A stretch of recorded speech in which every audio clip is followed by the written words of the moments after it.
Hi friends, welcome back to study classes. So प्यारे दोस्तों, आपका बहुत बहुत स्वागत है आज के रिवीजन सेशन में, जिसमें हम आपके साथ इंडियन इकोनॉमी का जो पार्ट है आपके सिलेबस का, उसको रिवाइज करने वाले हैं। तो आइए बिना कोई टाइम वेस्ट किए फटाफट से अपना रिवीजन शुरू करते हैं।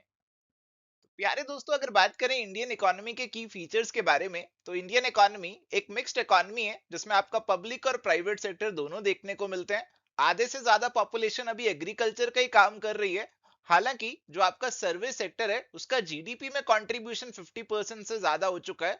और डेमोग्राफिक डिविडेंड की भी यहाँ पे बात की जाती है कि इंडिया के पास बहुत सारी यंग पॉपुलेशन है, यंग वर्कफोर्स है, जो अगर काम करे इंडिया को कहीं से कहीं लेकर जा सकती है। एंड अभी प्यारे दोस्तों, इंडिया जो है वो ग्लोबली इंटीग्रेट भी हो चुका है। हमारा जो ग्लोबल ट्रेड है वो धीरे धीरे बढ़ता जा रहा है सिंस दी 1991 रिफॉर्म्स। बट कुछ चैलेंजेस भी हैं जी इंडियन इकोनॉमी में। अनएम्प्लॉयमेंट एक बहुत बड़ा चैलेंज है। पॉवर्टी, एग्रीकल्चर में हमें कुछ इश्यूज देखने को मिल रहे हैं। इन्फ्लेशन एक बहुत बड़ा चैलेंज है। इंफ्रास्ट्रक्चर के अंदर भी कुछ गैप्स हैं। और इन्वायरमेंटल प्रोटेक्शन भी एक चैलेंज है इंडियन इकोनॉमी के लिए। India as a mixed economy. तो माय डियर फ्रेंड्स, जब हम इकोनॉमिक सिस्टम्स को डिवाइड करते हैं तो हमारे पास दो क्या आते हैं, दो एक्सट्रीम्स आते हैं। एक तरफ है प्योर प्लान्ड इकोनॉमी, जहां पे सब कुछ गवर्नमेंट्स देखती हैं, प्राइवेट सेक्टर वहां पे है जीरो। और दूसरी तरफ है हमारे पास pure free market. Pure free market में गवर्नमेंट है जीरो और सब कुछ आ गया है प्राइवेट सेक्टर के पास। तो यहां पर क्या है, प्योर कंपटीशन आ गया है, बट यहां पर है कम्युनिज्म, मतलब गवर्नमेंट के पास कंट्रोल ज्यादा है। और इनके बीच में जो इकोनॉमीज आती हैं, उन्हें हम नाम देते हैं मिक्स्ड इकोनॉमीज का। तो अगर इंडिया की बात करूं तो इंडिया भी इनके बीच में ही कहीं आती है। इंडिया में गवर्नमेंट का भी रोल है और हमारे प्राइवेट सेक्टर का भी रोल है, दोनों मिलकर काम कर रहे हैं। और इसीलिए यहाँ पे मिक्स्ड इकोनॉमी जो है वो प्रेवलेंट है। तो प्यारे दोस्तों, अब बात करेंगे डेमोग्राफिक डिविडेंड की। तो डेमोग्राफिक डिविडेंड का मतलब ये है कि इंडिया के पास बहुत सारी यंग पॉपुलेशन है, जिसकी 15 से 64 इयर्स के बीच में एज है।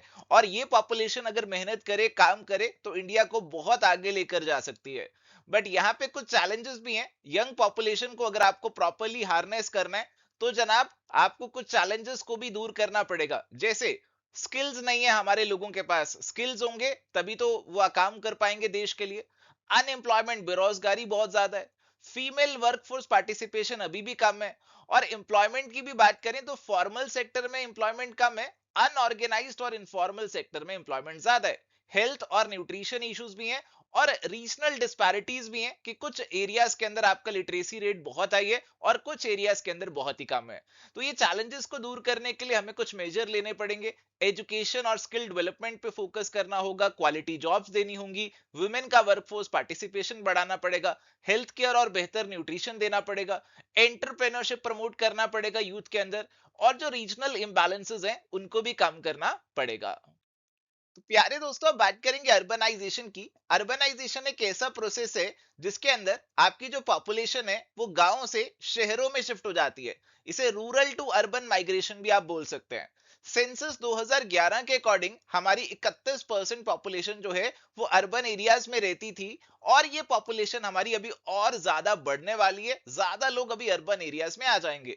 अब ज्यादा लोग अर्बन एरियाज में क्यों आ रहे हैं? क्योंकि अर्बन एरियाज में आपकी इंडस्ट्रीज हैं, सर्विस सेक्टर में ग्रोथ देखने को मिल रही है, बेहतर इंप्लॉयमेंट अपॉर्चुनिटीज हैं, बेहतर इंफ्रास्ट्रक्चर और एमिनिटीज हैं। तो ये सारे कारण हैं। बट अगर ज्यादा लोग अर्बन एरियाज में आ जाएंगे तो उससे कुछ चुनौतियां, कुछ चैलेंजेस भी आ जाते हैं।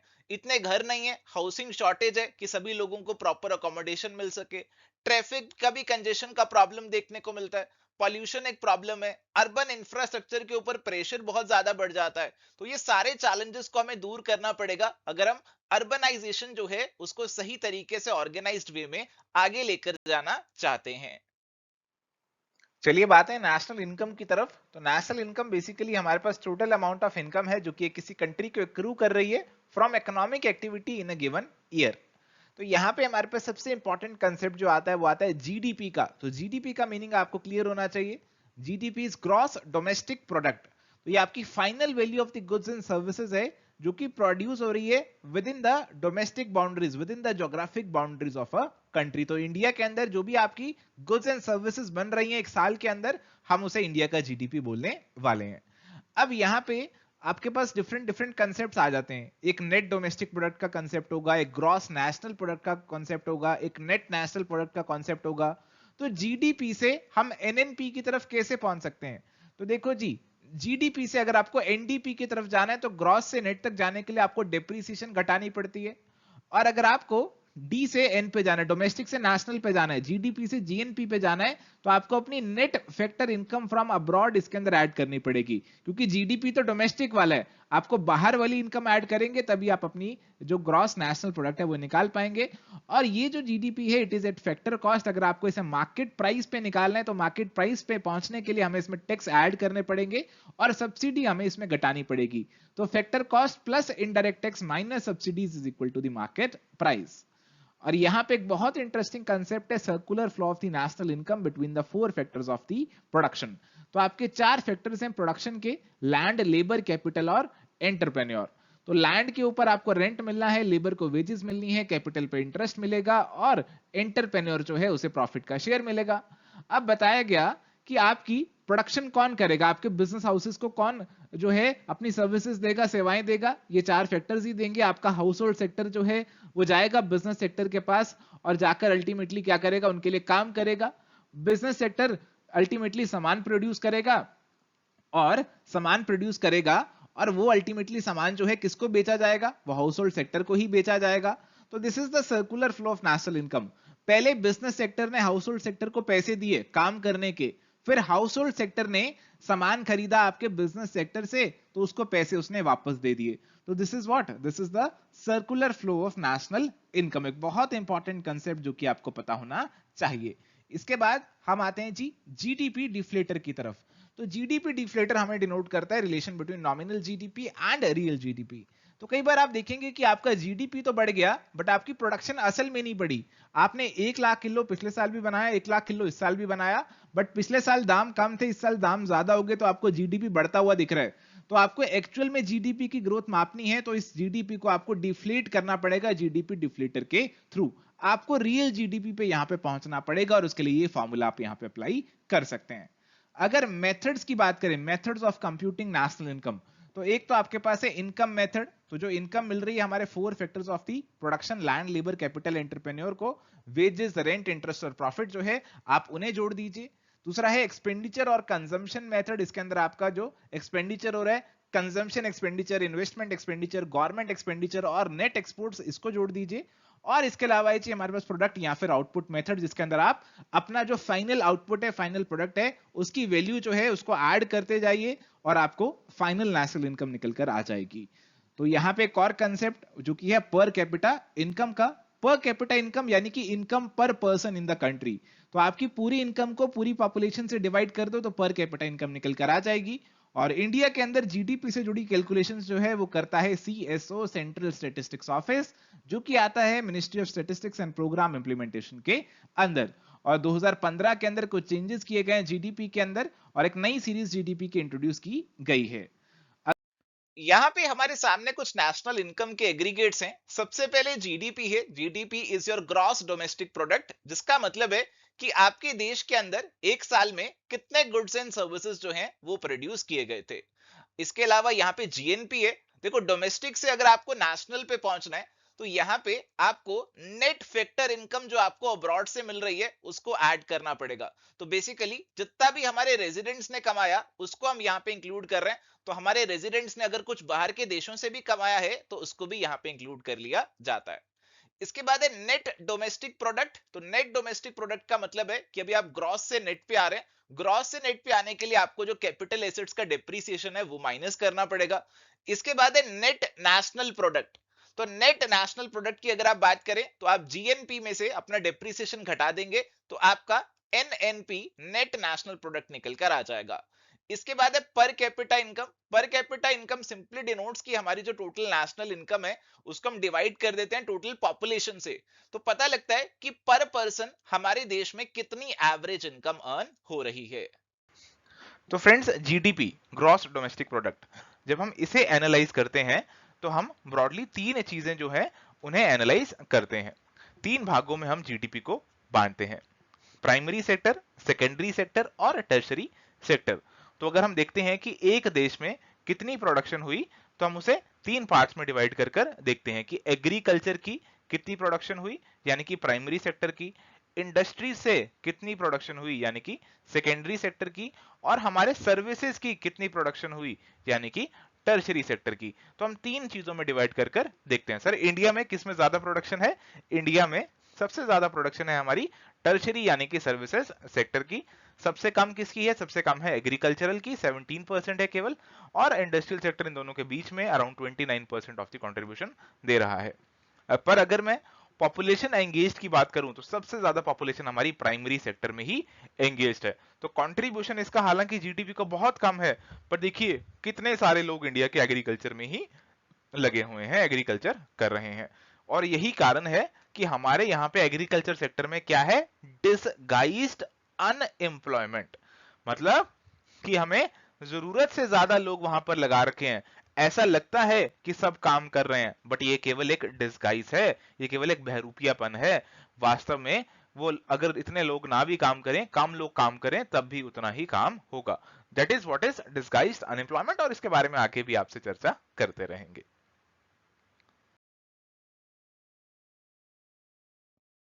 चलिए तो प्यारे दोस्तों, बात करते हैं इकोनॉमिक प्लानिंग की। तो हमारा देश जब आजाद हुआ था, उस समय हमारे जो प्रधानमंत्री थे जवाहरलाल नेहरू जी, वो कहीं ना कहीं सोवियत यूनियन से इन्फ्लुएंस थे, और उसी की तर्ज पे इंडिया में भी उन्होंने इकोनॉमिक प्लानिंग की शुरुआत करी। इकोनॉमिक प्लानिंग बेसिकली जो की जा रही थी, it was done in the form of 5 year plans. पंचवर्षीय योजनाएं बनाई गई, 5 ईयर्स प्लान्स बनाए गए, और इन प्लान्स में बताया गया कि किस तरीके से हम अपने देश को आगे लेकर जाने वाले हैं। और ऑब्जेक्टिव यही था कि यार देश को ग्रो करना है, इकोनॉमी को डेवलप करना है। और ये जो प्लान्स थे, प्लान्स बनाने के लिए, इंप्लीमेंट करने के लिए, रेगुलेट करने के लिए एक अलग से बॉडी भी बनाई गई, which is planning commission. Planning commission एक अलग से बॉडी जो है सरकार ने बनाई थी। और 5 ईयर प्लान हमारे धीरे धीरे करके आते गए। आप देख सकते हैं पहला 5 ईयर प्लान आपका 1951 में आया, फिर अगला 5 ईयर प्लान 1956 में आया, थर्ड 5 ईयर प्लान 1961 में आया। और आप बीच में देखेंगे ब्रेक भी आपको देखने को मिलेगा। तो उस समय कुछ इंडिया की वॉर्स चलती रहती थी चाइना पाकिस्तान के साथ, तो उस वजह से आपके जो प्लान है उसमें आपको थोड़ा सा कई बार ब्रेक भी देखने को मिला है।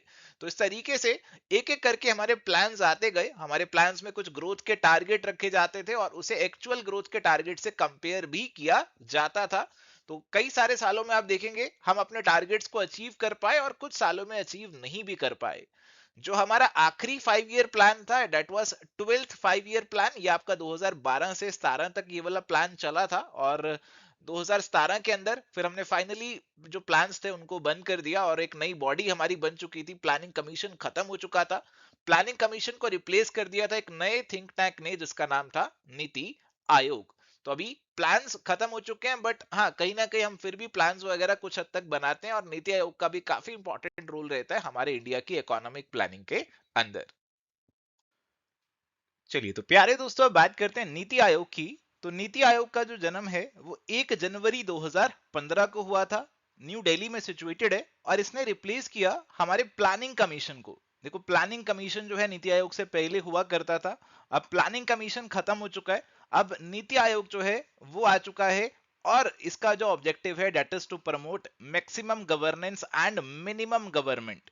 तो मैक्सिमम गवर्नेंस यानी कि मैक्सिमम लोगों को जो सुविधाएं हैं, जो पब्लिक सर्विसेज हैं, वो मिले, और गवर्नमेंट की जो इंटरफेरेंस है या गवर्नमेंट का जो ब्यूरोक्रेटिक हेसल्स हैं वो कम से कम करने वाले हैं। बॉटम अप अप्रोच है, यानी कि यहाँ पे हम ऐसा नहीं होगा कि ऊपर से ऑर्डर देंगे और नीचे फॉलो करना पड़ेगा। हम नीचे जो हैं उनको इन्वॉल्व करेंगे डिसीजन मेकिंग के अंदर। कॉपरेटिव फेडरलिज्म को स्ट्रेंथन करेंगे, यानी कि अपनी जो स्टेट्स है उसको इन्वॉल्व करेंगे, और सारे निर्णय जो है वो मिलजुल के लिए जाएंगे।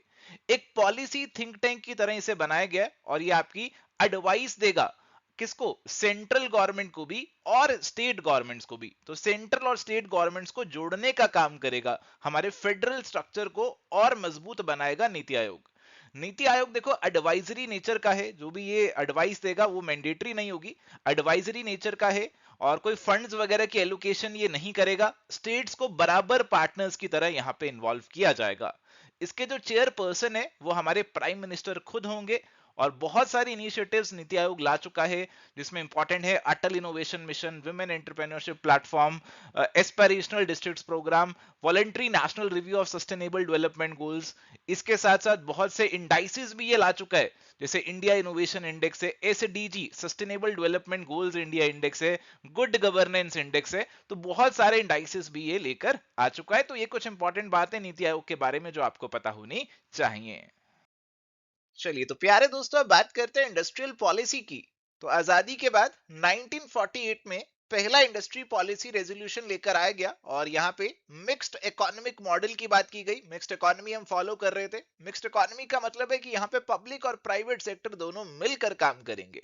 हमारी जो इंडस्ट्रीज है उनको क्लासिफाई किया गया 4 कैटेगरीज में, और कुछ कैटेगरीज को रखा गया सिर्फ सरकार के लिए और कुछ कैटेगरीज प्राइवेट सेक्टर के लिए ओपन कर दी गई। तो बेसिकली जो आपकी स्ट्रेटेजिक और की इंडस्ट्रीज थी उनको स्टेट के लिए यानी कि सरकारी कंट्रोल के लिए रिजर्व्ड रखा गया, और बाकी जो बची खुची इंडस्ट्रीज है उनको प्राइवेट सेक्टर के लिए ओपन कर दिया गया कि प्राइवेट सेक्टर जो है इसमें पार्टिसिपेट कर सकता है।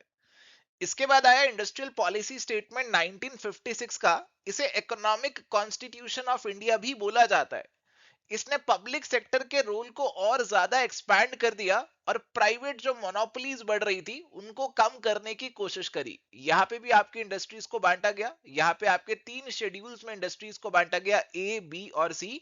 और यहाँ पे भी ऐसे ही रखा गया कि कुछ इंडस्ट्रीज आपकी पब्लिक सेक्टर के लिए रिजर्व्ड रहेंगी और कुछ ही प्राइवेट सेक्टर जो है वो काम कर सकता है उनके अंदर, प्राइवेट सेक्टर के लिए ओपन रहेंगी।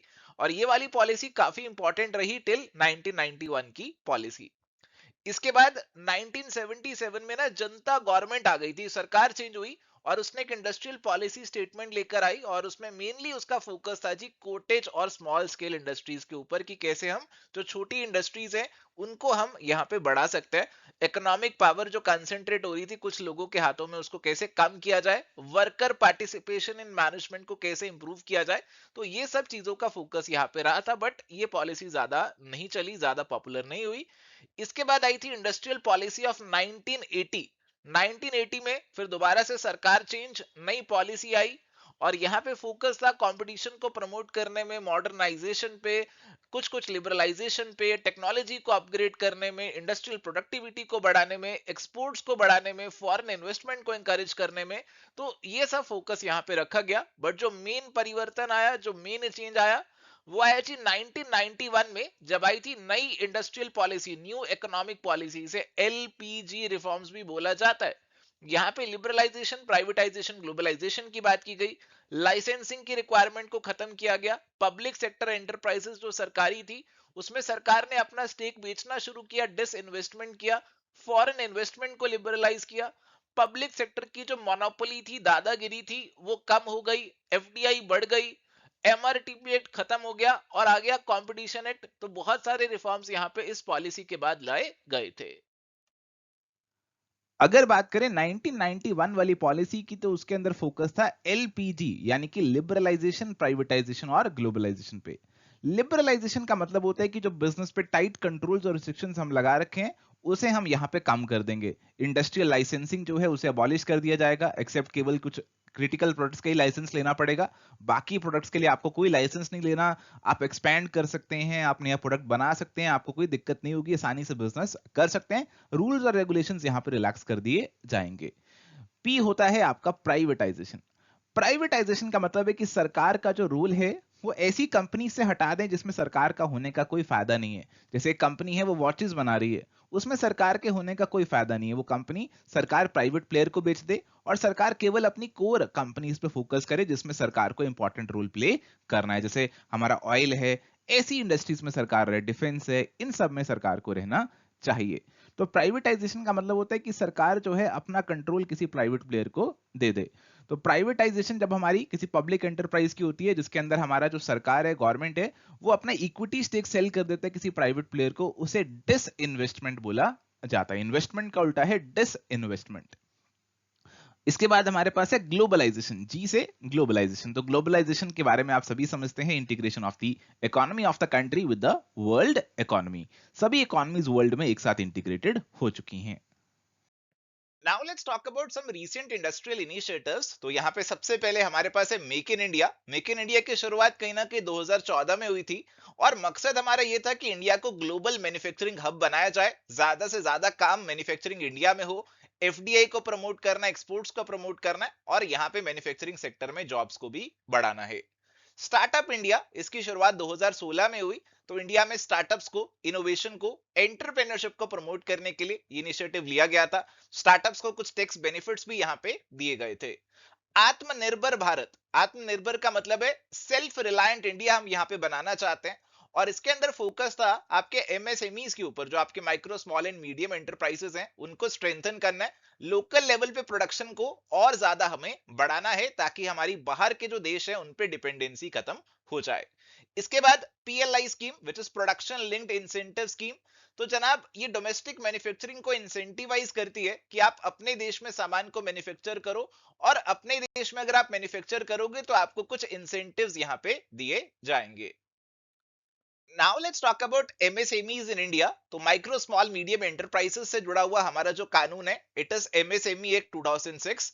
ये वाला कानून आपके माइक्रो स्मॉल और मीडियम एंटरप्राइजेस को डिफाइन करता है। अब ये वाला जो कानून है इसके अंदर मैन्युफैक्चरिंग और सर्विस सेक्टर आपके दोनों कवर होते हैं और यहाँ पे अलग अलग लिमिट्स के हिसाब से आपको माइक्रो स्मॉल या मीडियम एंटरप्राइज की कैटेगरी में डाला जाता है, जैसा आप इस टेबल में देख सकते हैं।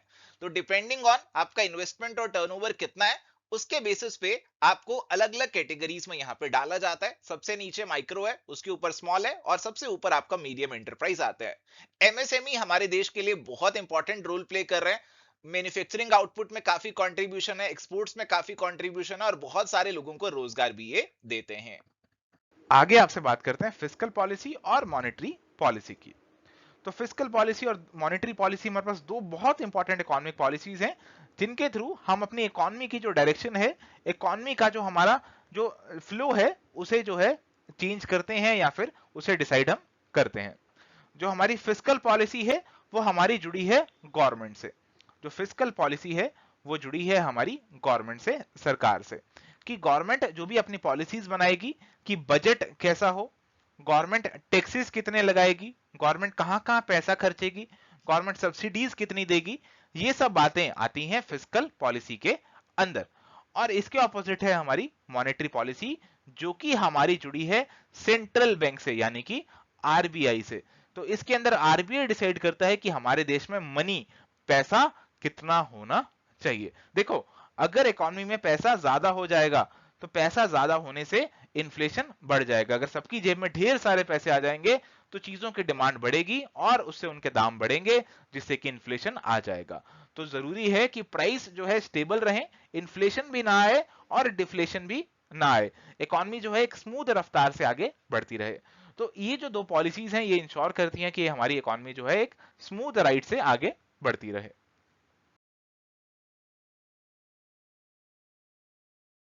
तो सबसे पहले आपसे बात करते हैं फिस्कल पॉलिसी की। फिस्कल पॉलिसी है हमारी गवर्नमेंट से जुड़ी हुई कि गवर्नमेंट कितनी स्पेंडिंग करेगी, गवर्नमेंट कितने टैक्सेस जो हैं वो लगाएगी। हमारी जो फिस्कल पॉलिसी है और मॉनेटरी पॉलिसी भी एक्सपेंशनरी भी हो सकती हैं और कॉन्ट्रैक्शनरी भी हो सकती हैं। एक्सपेंशनरी मतलब कि हमें क्या करना है, हमारी इकोनॉमी को, जो हमारी इकोनॉमी में जो पैसे हैं, हमारी इकोनॉमी में जो फंड्स हैं उसे और बढ़ाना है। मतलब हमें क्या करना है, हमारे टैक्सेस को घटाना है, हमारे गवर्नमेंट एक्सपेंडिचर्स को बढ़ाना है। देखो, गवर्नमेंट जब एक्सपेंडिचर को बढ़ाएगी, गवर्नमेंट किस चीज पे एक्सपेंडिचर करेगी, गवर्नमेंट नए ऑफिसेज बनाएगी, गवर्नमेंट क्या करेगी, लोगों को ज्यादा सब्सिडीज देगी। तो जैसे जैसे गवर्नमेंट अपने खर्चे बढ़ाएगी वैसे वैसे लोगों की तरफ पैसा ज्यादा पहुंचेगा और पैसा ज्यादा पहुंचने से क्या होगा, हम जो हमारी इकोनॉमी में अगर रिसेशन आ गया है, इकोनॉमी नीचे जा रही है, उसे हम उठा सकेंगे। तो एक्सपेंशनरी फिस्कल पॉलिसी हमारी इकोनॉमी को बढ़ाने के लिए, आगे ले जाने के लिए, एक्सपैंड करने के लिए यूज होती है। और इसके ऑपोजिट है कॉन्ट्रैक्शनरी फिस्कल पॉलिसी जो कि हमारी इकोनॉमी को स्लो डाउन करने के लिए जो है यूज होती है। तो अगर हमारी इकोनॉमी बहुत तेज रफ्तार से आगे भाग रही है, हमारे हाथों से बाहर निकलती जा रही है, तो हम कॉन्ट्रैक्शनरी फिस्कल पॉलिसी का यूज करेंगे। इसके अंदर हम क्या करेंगे, इसके अंदर हम टैक्सेस जो हैं बढ़ा देंगे, गवर्नमेंट के जो स्पेंडिंग है, गवर्नमेंट के जो खर्चे हैं उन्हें कम कर देंगे। तो इसे हम क्या करेंगे, इकोनॉमी की जो स्पीड है उसे स्टेबलाइज कर देंगे। चलिए, तो क्या ऑब्जेक्टिव्स हैं फिस्कल पॉलिसी के। फिस्कल पॉलिसी के अंदर हमारा आता है टैक्सेशन। तो टैक्सेशन से हम रिसोर्सेज मोबिलाइज कर सकते हैं जिससे गवर्नमेंट अपनी डिफरेंट पॉलिसीज प्रोग्राम्स में लगा सकती है। इसके अलावा हमारे जो डिफरेंट टैक्स सेविंग स्कीम्स हैं उसे हम सेविंग जो है उसे प्रमोट कर सकते हैं जिससे हमारी इकोनॉमी में फ्यूचर में इन्वेस्टमेंट प्रमोट हो सकती है। इसके अलावा हम टैक्स इंसेंटिव्स देकर प्राइवेट सेक्टर को प्रमोट कर सकते हैं। और इसके अलावा अगर इन्फ्लेशन ज्यादा बढ़ रही है तो हम टैक्सेस का सहारा लेके उसे रोक सकते हैं। और इसके अलावा हम पॉवर्टी और अनएम्प्लॉयमेंट इसे रोकने के लिए भी काम कर सकते हैं। जो हमारे गरीब लोग हैं उन्हें सब्सिडीज वगैरह भी दे सकते हैं। इसके अलावा हम अपने जो पब्लिक सेक्टर है उसकी ग्रोथ के लिए पैसा भी इकट्ठा कर सकते हैं टैक्सेस लगाकर, जिससे पब्लिक सेक्टर हमारे लोगों के भले के लिए काम आगे करता रहेगा। और इसके अलावा हम रीजनल डिस्पैरिटीज को भी रिड्यूस कर सकते हैं। हम ऐसी जगह इंडस्ट्रीज लगाने के लिए इंसेंटिव्स देंगे जहां पे ज्यादा डेवलपमेंट नहीं है ताकि वो एरियाज भी डेवलप हों।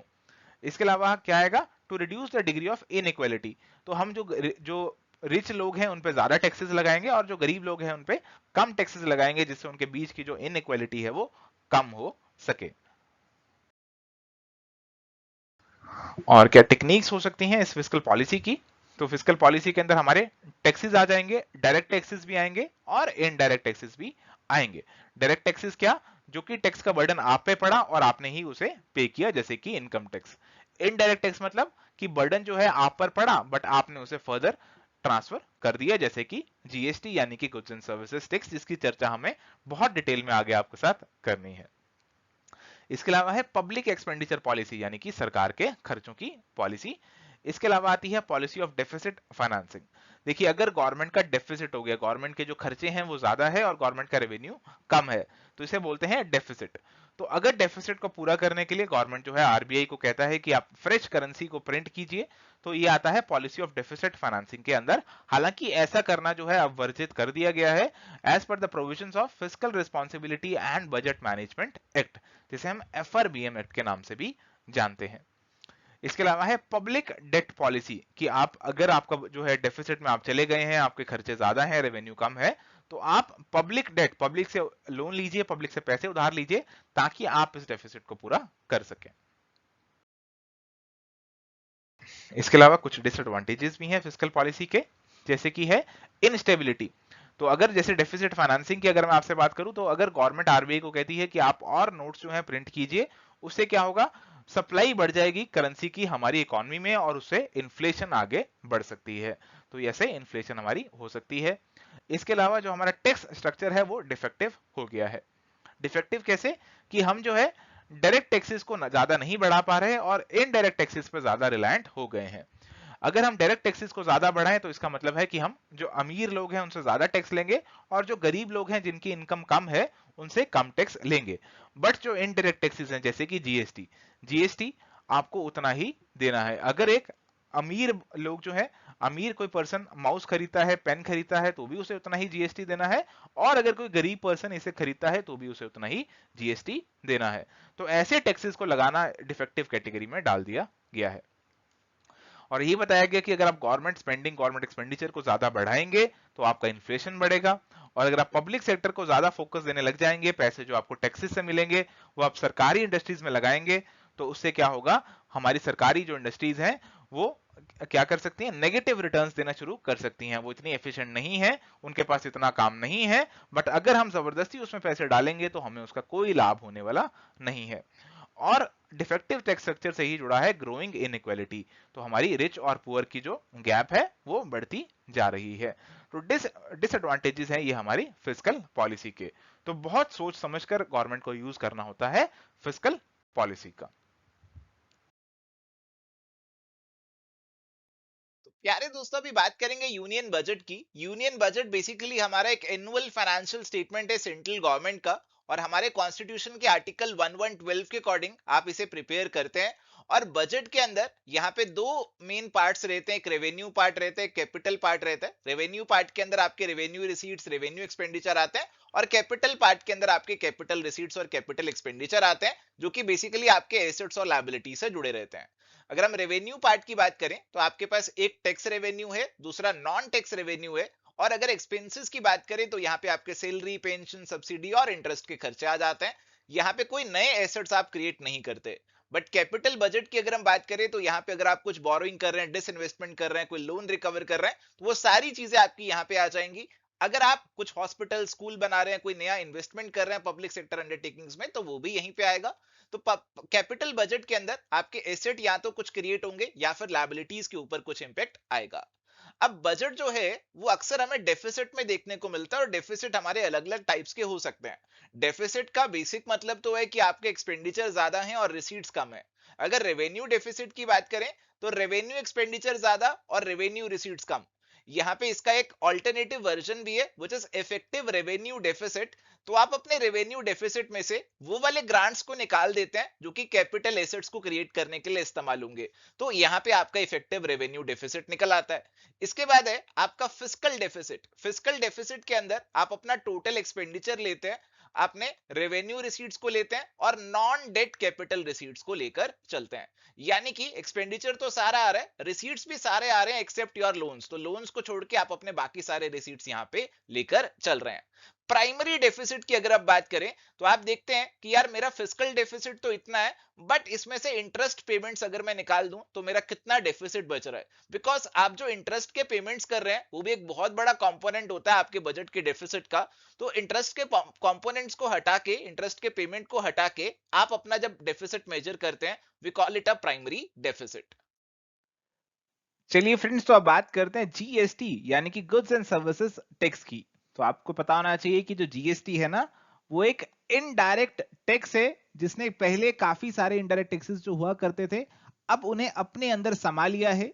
एक डेस्टिनेशन बेस्ड टैक्स है, यानी कि अगर हरियाणा से सामान जो है वो महाराष्ट्र जा रहा है तो महाराष्ट्र को जीएसटी मिलेगा। वैल्यू एडेड पे जो जीएसटी है वो पे किया जाएगा। तो जैसे यहाँ पे ए ने 100 का सामान 150 का बेचा, फिर 150 का सामान बी ने आगे 200 का बेचा, तो यहाँ पे बताया गया कि केवल जो आपकी वैल्यू एडेड है उसी पे यहाँ पे जीएसटी को लेवी किया जाएगा। अल्टीमेट इफेक्ट आपका वैल्यू एडेड पे ही आएगा, चाहे आप 100 पे लगाएंगे, 150 पे लगाएंगे, 200 पे लगाएंगे, पर पीछे का आपको जो टैक्स पे किया उसका इनपुट क्रेडिट मिल जाता है और अल्टीमेटली आप केवल वैल्यू एडिशन पे ही टैक्स पे कर रहे होते हैं। सो सीमलेस इनपुट टैक्स क्रेडिट एक बहुत मेजर फीचर है हमारे जीएसटी का। देखो, अगर इसके हिस्टोरिकल पर्सपेक्टिव की बात करें तो 2004 के अंदर केलकर टास्क फोर्स ने पहली बार जीएसटी लाने का आइडिया जो है वो मूट किया था, और फाइनली हमारा जो 2016 के अंदर कॉन्स्टिट्यूशन का 101 अमेंडमेंट एक्ट पास किया गया, हमारे संविधान के अंदर अमेंडमेंट लेकर आए, और 1 जुलाई 2017 से फाइनली हमारा जो जीएसटी है वो लॉन्च हो गया था, इंट्रोड्यूस हो गया था। देखो, जो इंडिया है ना, it works on dual GST model, यानी कि सेंटर और स्टेट दोनों जीएसटी लेवी कर रहे होते हैं। अगर तो हमारी इंट्रा स्टेट सप्लाई है, यानी कि हरियाणा से सामान हरियाणा में ही जा रहा है, तो उस केस में कौन से टैक्सेस आपके लेवी किए जाएंगे? सीजीएसटी प्लस एसजीएसटी लेवी किया जाएगा, सेंटर प्लस स्टेट टैक्स। अगर यूटी होती तो एसजीएसटी की जगह यूटी जीएसटी लगता। अगर इंटर स्टेट सप्लाई है, हरियाणा से महाराष्ट्र सामान जा रहा है, तो उस केस में आपकी सेंट्रल गवर्नमेंट आईजीएसटी लेवी करेगी, which will be equal to CGST plus SGST, और बाद में ये जो टैक्स है यहां पे आपकी स्टेट्स के साथ शेयर कर लिया जाएगा। यहां पे एक इंपॉर्टेंट कंसेप्ट है जीएसटी कंपनसेशन सेस का। देखो, जो जीएसटी है ना, एक बहुत ही मेजर रिफॉर्म है। अब जीएसटी ने क्या किया, यहां पे जो अलग अलग टैक्सेस थे उनको अपने अंदर समा लिया। पहले हमारी जो स्टेट्स हैं बहुत सारे टैक्सेस लगाती थी, जैसे यहाँ पे देखो, जीएसटी ने ये सेंट्रल टैक्सेस को सब्स्यूम किया, excise duty, service tax, countervailing duty, central sales tax, और ये स्टेट टैक्सेस को सब्स्यूम किया, वैट, कुछ केसेस में entertainment tax, tax of lotteries, luxury tax, entry tax, इनको जो है सब्स्यूम कर लिया। तो अब जो स्टेट्स हैं उनको हो सकता है कुछ नुकसान हो जाए, पहले वो टैक्स लगाती थी और पैसे इकट्ठे कर लेती थी, बट यहाँ पे अब स्टेट्स टैक्स नहीं लगाएंगी, सेंटर टैक्स लगाएगा, जीएसटी इकट्ठा करेगा, स्टेट्स के साथ शेयर भी करेगा। तो स्टेट्स को नुकसान ना हो जाए, इस वजह से हमने एक कंपनसेशन सेस का फंड क्रिएट किया है। कंपनसेशन सेस हम लेवी करने वाले हैं। तो यहाँ पे जो हमारी लग्जरी गुड्स हैं या फिर डीमेरिट गुड्स है, जिनकी कंजम्पशन को हम प्रमोट नहीं करवाना चाहते, उनके ऊपर अलग से कंपनसेशन सेस चार्ज किया जाता है। जैसे पान मसाला, टोबैको, मोटर कार, इनके ऊपर कंपनसेशन सेस भी लेवी किया जाता है, और इस सेस का पैसा स्टेट्स को दिया जाता है उनकी रेवेन्यू शॉर्टफॉल की भरपाई को पूरा करने के लिए। देखो जो जीएसटी है ना, it is levied on all goods and services, सभी गुड्स और सर्विसेज पे आपका ये जीएसटी लेवी होता है, एक्सेप्ट कुछ हैं जिन पे लेवी नहीं होता, जो कि जीएसटी के एम्बिट से बिल्कुल बिल्कुल बाहर ही हैं। इन पे पुराना टैक्सेशन सिस्टम ही अभी भी चल रहा है। तो आपका जो एल्कोहलिक लिकर है ह्यूमन कंजम्पशन के लिए, पेट्रोलियम है, क्रूड है, डीजल है, पेट्रोल है, एविएशन टरबाइन फ्यूल है, नेचुरल गैस है, तो ये अभी पुराने रिजीम के अंदर ही चल रहे हैं, इनके ऊपर अभी जीएसटी चार्ज नहीं किया जा रहा। तो ये भी आपको पता होना चाहिए। और यहां पे जी जीएसटी के अंदर एक्सपोर्ट्स को इंसेंटिवाइज करने के लिए उन्हें जीरो रेटेड सप्लाईज माना गया है, यानी कि एक्सपोर्ट्स पे आपका कोई टैक्स नहीं लगेगा, और अगर आपने एक्सपोर्ट करते समय कोई टैक्स पे किया है तो उसका आपको रिफंड भी पूरा पूरा यहां पे मिल जाता है। और आपने जो बाहर से सामान इंपोर्ट कराया उसे इंटरस्टेट सप्लाई माना जाता है और उस पर आईजीएसटी लेवी किया जाता है। देखो आप इंपोर्ट करते हैं ना, उस पर एक तो बेसिक कस्टम ड्यूटी लगती है और ऊपर आईजीएसटी लगता है। तो बेसिक कस्टम ड्यूटी तो पहले भी चल रही थी, अभी भी चल रही है। पहले यहां पे सीवीडी लगता था, बट अब इसकी जगह यहां पे आईजीएसटी लगता है। तो चलिए दोस्तों अब बात करते हैं जीएसटी से जुड़ी एक बहुत इंपॉर्टेंट काउंसिल की, जो कि है जी जीएसटी काउंसिल। तो हमारे संविधान का आर्टिकल 279A हमारे प्रेसिडेंट को यह पावर देता है कि वो जीएसटी काउंसिल बनाए, और ये जीएसटी से जुड़े काफी मुद्दों पे डिसीजन लेगी, चर्चा करेगी। इस काउंसिल के जो चेयरमैन होंगे वो हमारे होंगे यूनियन फाइनेंस मिनिस्टर, यानी कि हमारे इंडिया के जो फाइनेंस मिनिस्टर होंगे वो इसके चेयरमैन बन जाएंगे। और इसके अलावा हमारे जो मिनिस्टर इंचार्ज होंगे फाइनेंस के, टैक्सेशन के, अलग अलग स्टेट्स के, या फिर कोई और मेंबर स्टेट नॉमिनेट कर देती है तो वो लोग भी इसके मेंबर बनेंगे। तो सेंट्रल फाइनेंस मिनिस्टर हो गए और स्टेट लेवल के फाइनेंस मिनिस्टर भी आ गए। और इसके अलावा सेंट्रल लेवल पे हमारे जो रेवेन्यू के मिनिस्टर ऑफ स्टेट हैं वो भी इसके मेंबर बन जाएंगे। और यहां पे कहा गया कि जो हमारे रेवेन्यू सेक्रेटरी हैं वो इस काउंसिल के सेक्रेटरी ही माने जाएंगे, he will become ex officio secretary to GST council as well. और यहाँ पे इसके अलावा इसके अंदर आपके चेयरपर्सन होंगे central board of indirect taxes and customs, जो हमारा इनडायरेक्ट टैक्सेस और कस्टम्स का सेंट्रल बोर्ड है, उसके चेयरपर्सन जो हैं वो भी इसकी मीटिंग में आएंगे as a permanent invitee, but उनके पास यहाँ पे कोई वोटिंग पावर नहीं होगी। इसके अलावा यहाँ पे हमारे पास एडिशनल सेक्रेटरी और कमिश्नर की पोस्ट भी बनाई गई है। तो कौन लोग होंगे यहाँ पर?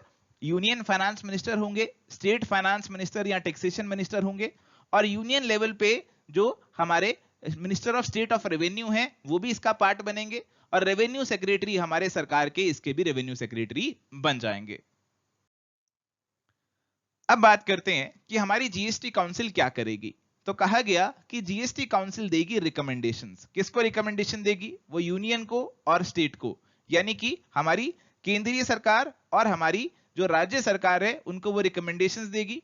और किन इश्यूज पे कि कितना जीएसटी रेट होना चाहिए, क्या एग्जम्पशंस होनी चाहिए, क्या थ्रेशोल्ड लिमिट रखनी चाहिए, कैसे डिस्प्यूट्स को सुलझाया जाएगा, इन सभी बातों पे रिकमेंडेशन देगी। और इसके अलावा वो रिकमेंड करेगी कि कौन सी डेट से हमारे पेट्रोल, डीजल वगैरह पे जीएसटी को लागू किया जाए। और यहां पे कहा गया कि जो भी डिसीजन होंगे इस काउंसिल के, they will be taken by majority of not less than 3/4 of the weighted weights of the members present and voting. तो कोई भी आपको डिसीजन लेना है तो उसके लिए आपको 75% वोट्स जो है वो यहां पे चाहिए। और यहां पे कहा 75%, 3/4 of the weighted votes. Weighted votes का यहां पे क्या मतलब है? इसका मतलब है कि सेंटर और स्टेट दोनों की वेटेज जो है वो यहां पे वोटिंग में अलग अलग रखी गई है।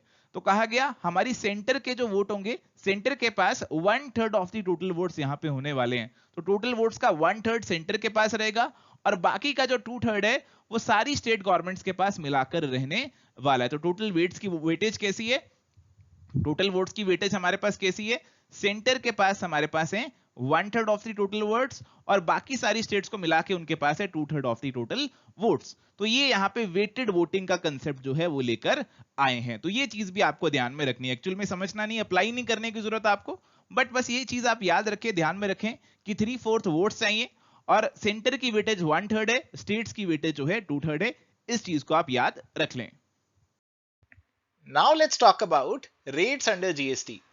तो जब इनिशियली हमारा जीएसटी लॉ आया था तो हमारे पास 4 जीएसटी के रेट्स हुआ करते थे, 5%, 12%, 18% and 28%। And my dear friends, 56th GST council की जो मीटिंग हुई थी 3 सितंबर 2025 ने, उसने इन रेट्स के अंदर, इन स्लैब्स के अंदर चेंज करके थोड़ा सा और सिंप्लीफाई इन्हें कर दिया। इसे जीएसटी 2.0 का नाम भी दिया जाता है। और 22 सितंबर 2025 से जो नए रेट्स इफेक्टिव हो गए, यहाँ पे हमारे पास 3 जीएसटी के जो रेट्स है वो यहाँ पे हमें देखने को मिल गए। एक 5%, एक 18% और एक 40%। तो आपका जो 5% था ये बेसिकली एक मेरिट रेट था जो कि आपकी एसेंशियल आइटम्स हैं उनके ऊपर लगाया जाएगा। 18% आपका स्टैंडर्ड रेट रखा गया, ज्यादातर गुड्स और सर्विसेज पे 18% जीएसटी को रखा गया। और जो आपके लग्जरी और सिन गुड्स हैं उनके ऊपर 40% का डीमेरिट जीएसटी रेट यहाँ पे रखा गया है। तो अभी अगर हम बात करें तो अभी हमारे पास 12% वाला रेट खत्म हो चुका है। 5%, 18% और 40% वाले जो रेट्स हैं वो आपको प्रैक्टिकली देखने को मिलेंगे। एंड प्यारे दोस्तों, इसके अलावा बहुत सारे गुड्स ऐसे भी हैं जिसपे कोई जीएसटी लगता ही नहीं है। यहाँ पे इन गुड्स को एग्जम्प्ट रखा गया है जीएसटी के अंदर। लिस्ट आप यहाँ पे देख सकते हैं, जैसे अनब्रांडेड राइस है, सॉल्ट है, आपका अनब्रांडेड पनीर है, ब्रेड है ना, पापड़ है। तो बहुत सारी ऐसी चीजें हैं जिसपे कोई आपका जीएसटी लग ही नहीं रहा, उनको एग्जेम्प्ट किया गया है ताकि जो जरूरतमंद लोगों की चीजें हैं, जो रोजमर्रा की खाने पीने की चीजें हैं, जो हमारी जिंदगी की बहुत ज्यादा नेसेसिटी रिक्वायरमेंट्स हैं, उनके ऊपर टैक्स ना लग जाए, उनको आपके जीएसटी में एग्जेम्प्ट रखा गया है। तो now let's talk about public debt. तो पब्लिक डेट बेसिकली आपका सरकारी डेट हो गया। तो एक फिस्कल पॉलिसी का ही एक इंस्ट्रूमेंट है जिसके अंदर सरकार आपके लोन्स लेती है आपकी इकोनॉमी के लिए। क्यों लोन लेती है? अलग अलग पर्पसेस होते हैं। मे बी आपका रेवेन्यू डेफिसिट है, उसको आपको ब्रिज करना है, कुछ इमरजेंसी है, इकोनॉमी की ग्रोथ के लिए पैसे चाहिए, इन्फ्लेशन को कंट्रोल करना है, आपको कुछ नए प्रोजेक्ट्स को फंड करना है, लोगों का वेलफेयर करना है। तो इन सभी चीजों के लिए आप डेट ले सकते हैं। अभी डेट तो आप ले लेते हैं बट कुछ कंसर्न्स हैं जो यहाँ पे अराइज हो जाते हैं। अगर आपका डेट टू जीडीपी रेशियो बहुत ज्यादा है तो इस केस में आपको बहुत प्रॉब्लम हो सकती है फ्यूचर में, क्योंकि आपका बहुत सारा जो जीडीपी का पार्ट है वो आपके इंटरेस्ट की पेमेंट्स में चला जाएगा। इंटरेस्ट की पेमेंट्स आपकी बढ़ने लगती हैं और कई बार आपके डेट सस्टेनेबल नहीं होते। इतने ज्यादा डेट है कि उसका इंटरेस्ट ही बहुत ज्यादा है, इतना आप अर्न नहीं कर रहे जितना आपको इंटरेस्ट देना पड़ रहा है। और अल्टीमेटली आपको फ्यूचर में परसिस्टेंट हर साल फिस्कल डेफिसिट्स देखने को मिलेंगे। तो डेट को कंट्रोल करने के लिए आपको कुछ मेजर्स लेने होंगे, जिसमें आपका फिस्कल कंसोलिडेशन और रिस्पॉन्सिबल बोरिंग एक इंपॉर्टेंट मेजर आता है। टैक्स बेस को और ज्यादा बढ़ाना होगा ताकि आप टैक्स कलेक्ट करके खर्चे करें, ना कि लोन लेकर। कैपिटल एक्सपेंडिचर को प्रायोरिटाइज करना होगा और वेस्टफुल सब्सिडीज जो है उनको कम करना है, यानी कि खर्चों को कम कीजिए। प्राइवेटाइजेशन और एसेट मोनेटाइजेशन भी एक तरीका है कि आप यहाँ पे प्राइवेटाइज कर दीजिए और आप पैसे रेज कर लीजिए। पब्लिक डेट मैनेजमेंट एजेंसी बनाने की भी बात की जाती है जो कि हमारे पब्लिक डेट को इंडिपेंडेंटली मैनेज करेगी। आइए जी अब बात करते हैं पब्लिक डेट मैनेजमेंट की। तो बताया कि public debt management is concerned with the decisions regarding the form of the public debt issued. कैसा पब्लिक डेट हमें इशू करना है, कितनी टर्म के बॉन्ड इशू करने हैं, 5 साल के, 10 साल के, कैसे उनकी रिडम्पशन करनी है, कितना हमें पब्लिक डेट इंडिया में रेज करना है, कितना बाहर से रेज करना है। तो ये सारी चीजें हम डिसाइड करते हैं and they all come under the ambit of public debt management. अब सवाल उठता है कि इंडिया में पब्लिक डेट की मैनेजमेंट कौन करता है। तो माय डियर फ्रेंड्स, इंडिया के अंदर जो पब्लिक डेट मैनेजमेंट का काम है वो आता है आरबीआई की डोमेन के अंदर। आरबीआई एक्ट 1934 कहता है कि reserve bank is both the banker and the public debt manager for the union government. तो सरकार की डेट को मैनेज करने का काम जो है वो हमारा आरबीआई करने वाला है, आरबीआई करता है। बट अभी हाल ही में डिमांड हो रही है, नीति आयोग ने भी कहा है कि एक सेपरेट स्पेशलाइज्ड एजेंसी बनानी चाहिए गवर्नमेंट के डेट को मैनेज करने के लिए, जैसा कि हमारी कुछ एडवांस्ड इकोनॉमीज में किया गया है। तो पब्लिक डेट मैनेजमेंट एजेंसी अलग से बनाने की भी बात चल रही है। चलिए तो अब बात करते हैं principles of debt management and repayment. तो इन प्रिंसिपल्स के ऊपर डिस्कशन करते हैं। सबसे पहला प्रिंसिपल हमारे पास है minimum interest cost of servicing public debt. तो सरकार को ध्यान रखना है कि पब्लिक डेट वो जो भी ले रही है, जो भी बोरिंग्स कर रही है, उस पे इंटरेस्ट बर्डन उसे कम से कम हो, इंटरेस्ट रेट कम से कम हमारे होने चाहिए। इसके बाद है सेटिस्फेक्शन ऑफ द इन्वेस्टर। अब जो लोग गवर्नमेंट को लोन देने वाले हैं, गवर्नमेंट की सिक्योरिटीज, गवर्नमेंट के बॉन्ड्स खरीदने वाले हैं जिससे गवर्नमेंट को अल्टीमेटली पैसा मिलेगा, उन लोगों के इंटरेस्ट को भी आपको सेटिस्फाई करना है। जैसे हमारे इन्वेस्टर्स चाहते हैं कि जो बॉन्ड्स का टेन्योर हो वो बहुत ज्यादा ना हो, तो फिर अकॉर्डिंगली आपको टेन्योर रखना पड़ेगा ताकि आप उन्हें सेटिस्फाई कर सकें। इसके बाद है funding the short term debt into long term date.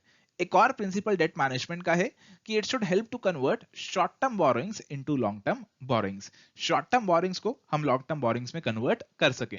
Short term borrowings आपके छोटे समय के लिए, उस पर आपको इमीडिएट बर्डन पड़ेगा, बट अगर आप उन्हें लॉन्ग टर्म में कन्वर्ट कर सकते हैं, उनका टेन्योर बढ़ा सकते हैं, तो आपका बर्डन जो है थोड़ा सा स्प्रेड आउट हो जाएगा।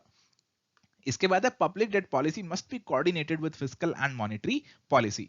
तो यहाँ पे एक तरफ है आपकी पब्लिक डेट पॉलिसी, एक तरफ है आपकी फिस्कल पॉलिसी जो कि बेसिकली सरकार का बजट है, और एक तरफ है मॉनेटरी पॉलिसी जो कि बेसिकली आरबीआई की डोमेन है कि मनी सप्लाई को कैसे कंट्रोल करना है। तो इन तीनों पॉलिसीज के अंदर कोऑर्डिनेशन बनाकर चलना है, तभी इकोनॉमिक स्टेबिलिटी और ग्रोथ को इंश्योर कर सकते हैं। फिर है maturity, distribution and kinds of debt holders. तो यहाँ पे ये भी बताया गया, if a large proportion of the total debt is short term debt and a high proportion of the total debt is held by banks, there can be high degree of liquidity which may contribute to an inflationary pressure at a time when anti-inflationary policy may be desirable। तो आपको ये भी ध्यान में रखना है कि आपका जो डेट है उसका टेन्योर क्या है, उसकी मैच्योरिटी क्या है, और उसका क्या इफेक्ट आपकी इकोनॉमी पे पड़ेगा। जैसे यहाँ पे एग्जांपल जो दिया है वो ये कहा गया कि अगर आपका बहुत सारा डेट ऐसा है जो कि शॉर्ट टर्म डेट है और वो बैंक्स के पास पड़ा हुआ है, तो बैंक्स के पास एकदम से बहुत सारी लिक्विडिटी आ जाएगी और वो लिक्विडिटी अल्टीमेटली मार्केट में जाएगी, तो आपकी इन्फ्लेशन करेगी। और अगर आपको मार्केट से इन्फ्लेशन कम करनी है, फिर ये दोनों चीजें आपकी कन्फ्लिक्टिंग हो जाएंगी और आपको दिक्कत हो जाएगी, आपकी इकोनॉमिक स्टेबिलिटी जो है वो यहाँ पे अफेक्ट हो जाएगी। तो आगे बढ़ते हैं और बात करते हैं मॉनेटरी पॉलिसी की। तो मॉनेटरी पॉलिसी वो पॉलिसी है जो कि सेंट्रल बैंक यानी कि रिजर्व बैंक ऑफ इंडिया के साथ जुड़ी है। तो हमारा जो आरबीआई है उसके पास डिफरेंट पावर्स दी गई हैं कि वो हमारी इकोनॉमी में जो पैसे की सप्लाई है, जो मनी सप्लाई है, उसे कंट्रोल कर सके।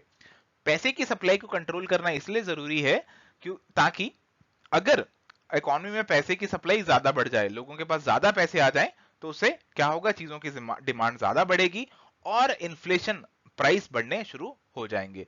इसलिए जरूरी है कि जो पैसे की सप्लाई है वो एक स्टेबल लेवल पे रहे और जो हमारे प्राइसेस हैं वो भी स्टेबल लेवल पे रहे। तो हमारा जो आरबीआई एक्ट है वो इन्फ्लेशन टारगेट की बात करता है कि जो इन्फ्लेशन का टारगेट है वो गवर्नमेंट और आरबीआई दोनों मिलकर सेट करेंगे हर 5 साल में, और उस इन्फ्लेशन टारगेट को मेंटेन करने के लिए काम करेंगे ताकि हमारी जो प्राइस स्टेबिलिटी है वो इकोनॉमी में रहे। सर प्रेजेंटली कितना टारगेट इन्होंने रखा है? प्रेजेंटली जो टारगेट इन्होंने रखा है वो रखा है 4%। 4% कंज्यूमर प्राइस इंडेक्स इन्फ्लेशन इन्होंने टारगेट रखा है। डिफरेंट इंडाइसेस होते हैं इन्फ्लेशन को मेजर करने के लिए, जो यहां पर इंडेक्स लिया गया है वो लिया गया है सीपीआई। तो 4% प्लस माइनस 2% का टारगेट यहां पर लिया गया है कि 4% हमारा नॉर्मल है, बट हम 6% तक भी बर्दाश्त कर लेंगे या फिर नीचे हम 2% तक भी बर्दाश्त कर लेंगे। 4 प्लस माइनस 2% का टारगेट हमारे पास यहां पर है। तो हमारे पास है monetary policy committee. Monetary policy committee एक 6 मेंबर कमेटी है जिसे गवर्नमेंट जो है वो कॉन्स्टिट्यूट करती है, सेंट्रल गवर्नमेंट जिसे कॉन्स्टिट्यूट करती है। इसके अंदर 3 मेंबर जो हैं वो आरबीआई से हैं और बाकी 3 मेंबर जो हैं वो गवर्नमेंट के हैं। तो यहां पर भी गवर्नमेंट और आरबीआई दोनों मिलकर काम कर रहे हैं, और इस कमेटी के जो चेयरमैन है वो हमारे हैं आरबीआई के गवर्नर। और हमारी जो मॉनेटरी पॉलिसी कमेटी है इसे साल में 4 बार मिलना जरूरी है। हर एक मेंबर के पास एक वोट है कि जो भी उसे अपने डिसीजंस लेने हैं पॉलिसी इंटरेस्ट रेट से रिलेटेड, कि हमारे देश में कितना रेपो रेट हो, कितना रिवर्स रेपो रेट हो, ये सब चीजें डिसाइड उसे करनी है। तो वो कैसे डिसाइड करेगी? वो वोटिंग कराएगी और वोटिंग से डिसाइड करेगी। हर पर्सन के पास एक वोट है, बट हमारे जो गवर्नर हैं इसके, उनके पास एक कास्टिंग वोट भी है। अगर मान लीजिए टाई हो जाता है तो गवर्नर डिसाइड करेंगे कि क्या डिसीजन यहां पर लिया जाएगा।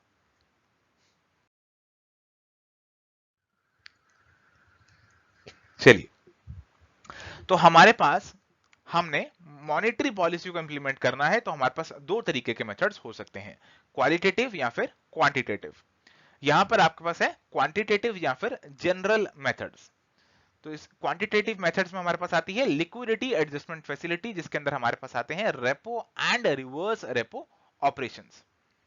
इन सब के बारे में डिटेल में बात हमें करनी है बैंकिंग एंड फाइनेंशियल इंस्टीट्यूशंस के यूनिट में। ब्रीफली यहां पर आपको आइडिया दे देता हूं। तो माय डियर फ्रेंड्स, एक तरफ है आरबीआई और एक तरफ है हमारे बाकी बैंक्स। तो बाकी बैंक्स को आरबीआई से पैसे की जरूरत है, तो वो गवर्नमेंट की जो सिक्योरिटीज उनके पास पड़ी हैं इन्वेस्टमेंट के तौर पर, वो उसे आरबीआई के पास गिरवी रखते हैं और गिरवी रखकर आरबीआई से लोन ले लेते हैं। जिस रेट पे वो लोन लेते हैं उसे हम बोलते हैं रेपो रेट। और इसके अलावा अगर उनके पास जो है पैसे ज्यादा पड़े हैं और आरबीआई को लोन की रिक्वायरमेंट है, तो आरबीआई क्या करता है, आरबीआई गवर्नमेंट सिक्योरिटीज की जो है सिक्योरिटी पे उन्हें उनसे जो है लोन ले लेता है रिवर्स रेपो रेट पे।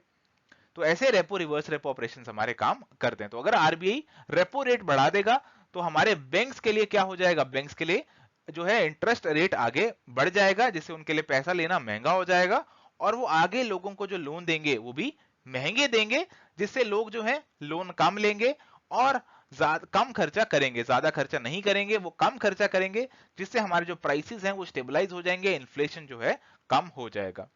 इसके ऑपोजिट अगर आरबीआई जो है रेपो रेट को कम कर देता है तो कमर्शियल बैंक्स को सस्ते लोन मिलेंगे और वो आगे सस्ते लोन देंगे, जिससे लोग जो है आगे अपने खर्चे लोन लेकर करना शुरू कर देंगे। वो कार लेंगे लोन लेकर, घर लेंगे लोन लेकर, और उससे जो है इकोनॉमी में पैसे की सप्लाई बढ़ेगी और इन्फ्लेशन लेवल थोड़ा बढ़ेगा। अगर हमें इकोनॉमी में इन्फ्लेशन थोड़ा बढ़ाना है तो हम इस पॉलिसी का यूज ऐसे कर सकते हैं। इसके अलावा हमारे पास एक है मार्जिनल स्टैंडिंग फैसिलिटी।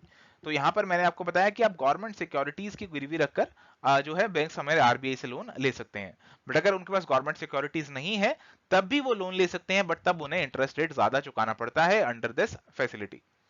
इसके अलावा जो हमारे बैंक्स हैं उन्हें अपने जो डिपॉजिट्स हैं उनका कुछ परसेंटेज जो है आरबीआई के पास मेंटेन करना पड़ता है in the form of cash reserve ratio, यानी कि सीआरआर। तो अगर आरबीआई है वो इस रेशो को बढ़ा देगा तो बैंक्स के पास आगे लोन देने के लिए पैसे कम हो जाएंगे। वैसे ही हमारे पास एक है स्टैट्यूटरी लिक्विडिटी रेशो, यानी कि एसएलआर। एसएलआर क्या है, एसएलआर ऐसी कुछ सिक्योरिटीज है, ऐसा कुछ पोर्शन है गवर्नमेंट जो हमारे कमर्शियल बैंक्स हैं उनकी लायबिलिटीज का, जो कि उन्हें मेंटेन करना है सेफ और लिक्विड एसेट्स में, जैसे कि गोल्ड में या फिर गवर्नमेंट सिक्योरिटीज में। तो ऐसे क्या होगा, इससे कुछ पैसे उनके बंद जाएंगे इन सिक्योरिटीज में, और अगर इस रेट को बढ़ाया जाएगा तो ज्यादा पैसा उनका बंधा रहेगा और वो लोन कम दे सकेंगे।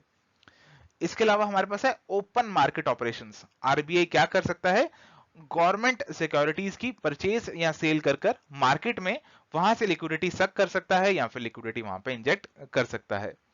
अगर उसे लगता है कि मार्केट में पैसा ज्यादा है तो वो गवर्नमेंट की सिक्योरिटीज मार्केट में सेल कर देगा और मार्केट से पैसा जो है उठा लेगा। अगर उसे लगता है पैसा कम है तो वो गवर्नमेंट की सिक्योरिटीज मार्केट से परचेज करके मार्केट में पैसा इंजेक्ट कर देगा। इसके अलावा हमारे पास है एक मार्केट स्टेबलाइजेशन स्कीम। तो अगर हमारे पास फॉरेन कैपिटल फ्लोज इकोनॉमी में ज्यादा बढ़ते हैं तो उस चीज को स्टेबलाइज करने के लिए आरबीआई क्या कर सकता है, आरबीआई गवर्नमेंट सिक्योरिटीज को सेल कर सकता है कि अगर जो एक्स्ट्रा कैपिटल बाहर से आ रही है वो आरबीआई उसे सक कर लेता है सिक्योरिटीज इशू कर, ताकि हमारे देश में जो लेवल है मनी का, पैसे का, वो कांस्टेंट लेवल पे रहे। और ये जो मान लीजिए अगर मार्केट स्टेबलाइजेशन स्कीम से आरबीआई ने कुछ पैसे इकट्ठे करे हैं गवर्नमेंट सिक्योरिटीज को सेल करके, उसे वो सेपरेटली रख देता है, गवर्नमेंट को नहीं प्रोवाइड करता, सेपरेट एक अकाउंट में रख देता है, और फ्यूचर में अगर उस पैसे को रिलीज करने की जरूरत पड़ती है तो वहां से वो रिलीज उसे कर देता है। मकसद यही है कि मार्केट में स्टेबिलिटी मेंटेन कर रख सकें। मार्केट में अगर ज्यादा पैसे आने शुरू हो गए हैं बाहर से तो हम उस पैसे को गवर्नमेंट सिक्योरिटीज इशू करके आरबीआई सक कर सके और एक सेपरेट अकाउंट में एज अ रिजर्व रख सके। इसके अलावा कुछ क्वालिटेटिव मेथड्स भी हो सकते हैं।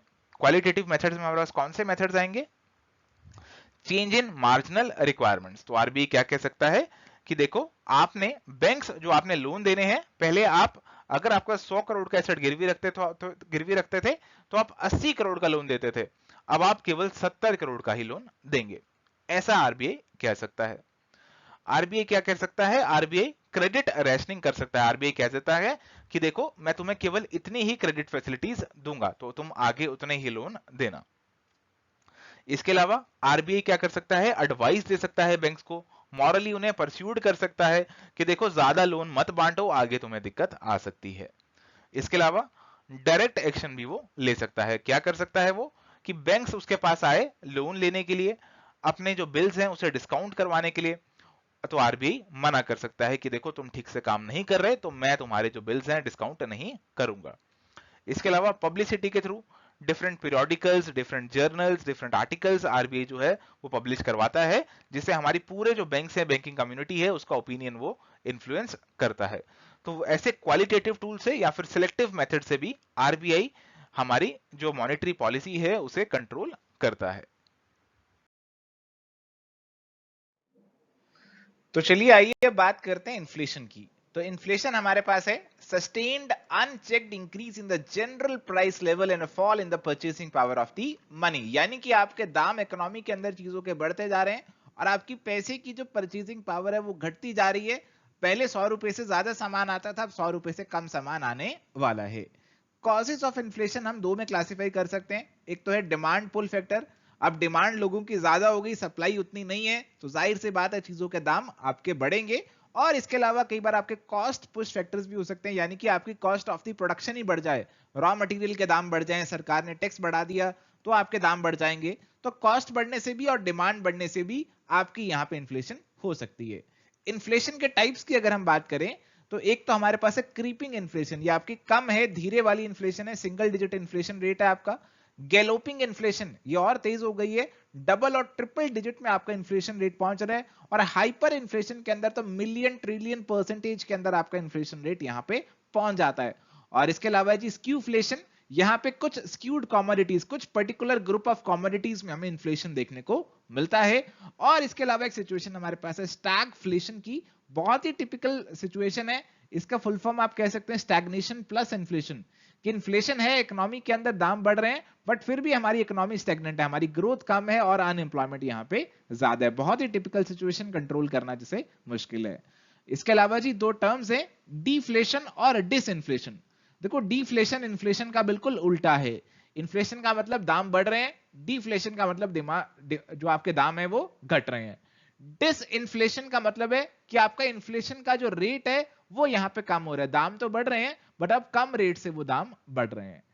हेडलाइन इन्फ्लेशन की अगर हम बात करें, हेडलाइन इन्फ्लेशन वो है जो कि आपका सेंट्रल बैंक, आपका आरबीआई टारगेट करने वाला है, उसे देखने वाला है कंट्री के इन्फ्लेशन को मॉनिटर करने के लिए। तो हमारे इंडिया के अंदर ये सीपीआई है, कंज्यूमर प्राइस इंडेक्स, और ये हमारी इकोनॉमी की ओवरऑल इन्फ्लेशन रेट को दर्शाता है, दिखाता है, और इसके अकॉर्डिंग ही हमारी मॉनेटरी पॉलिसी डिसीजंस लिए जाते हैं। इसके अलावा एक कंसेप्ट है कोर इन्फ्लेशन का। कोर इन्फ्लेशन बेसिकली फोकस करता है आपके लॉन्ग टर्म इन्फ्लेशनरी ट्रेंड पे, और इसके अंदर जो आपकी शॉर्ट रन की वॉलेटाइल चीजें हैं उनको एक्सक्लूड कर देते हैं। जैसे आपका फूड सेक्टर है, एनर्जी सेक्टर है, इसमें आपकी शॉर्ट रन में वॉलेटिलिटी रहती है, तो इन चीजों को हम कोर इन्फ्लेशन निकालते समय एक्सक्लूड कर देते हैं। अगर बात करें इन्फ्लेशन के इफेक्ट्स की, तो प्रोडक्शन के इफेक्ट्स की अगर हम बात करें तो प्रोडक्शन के लिए आपको चाहिए मशीनरी, कैपिटल गुड्स, इन्फ्लेशन से वो भी महंगी हो जाएगी, तो ये आपको दिक्कत हो सकती है। और इसके अलावा ये भी देखने को मिलता है कि आपकी होर्डिंग वगैरह यहां पे बढ़नी शुरू हो जाती है।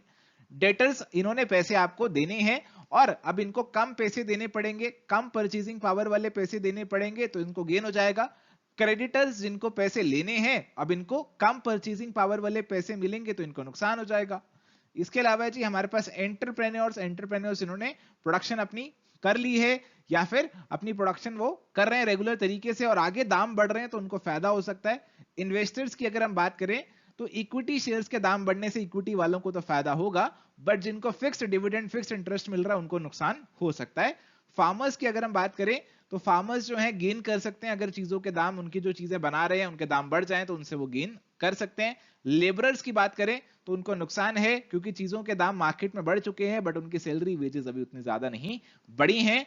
और इसके अलावा हमारी जो सैलरीड क्लास है, मिडिल क्लास है, उसको भी कुछ नुकसान देखना पड़ता है क्योंकि उसने अपनी सेविंग्स बैंक में रखी होती हैं और इन्फ्लेशन होने की वजह से उन सेविंग्स की वैल्यू कम हो जाती है।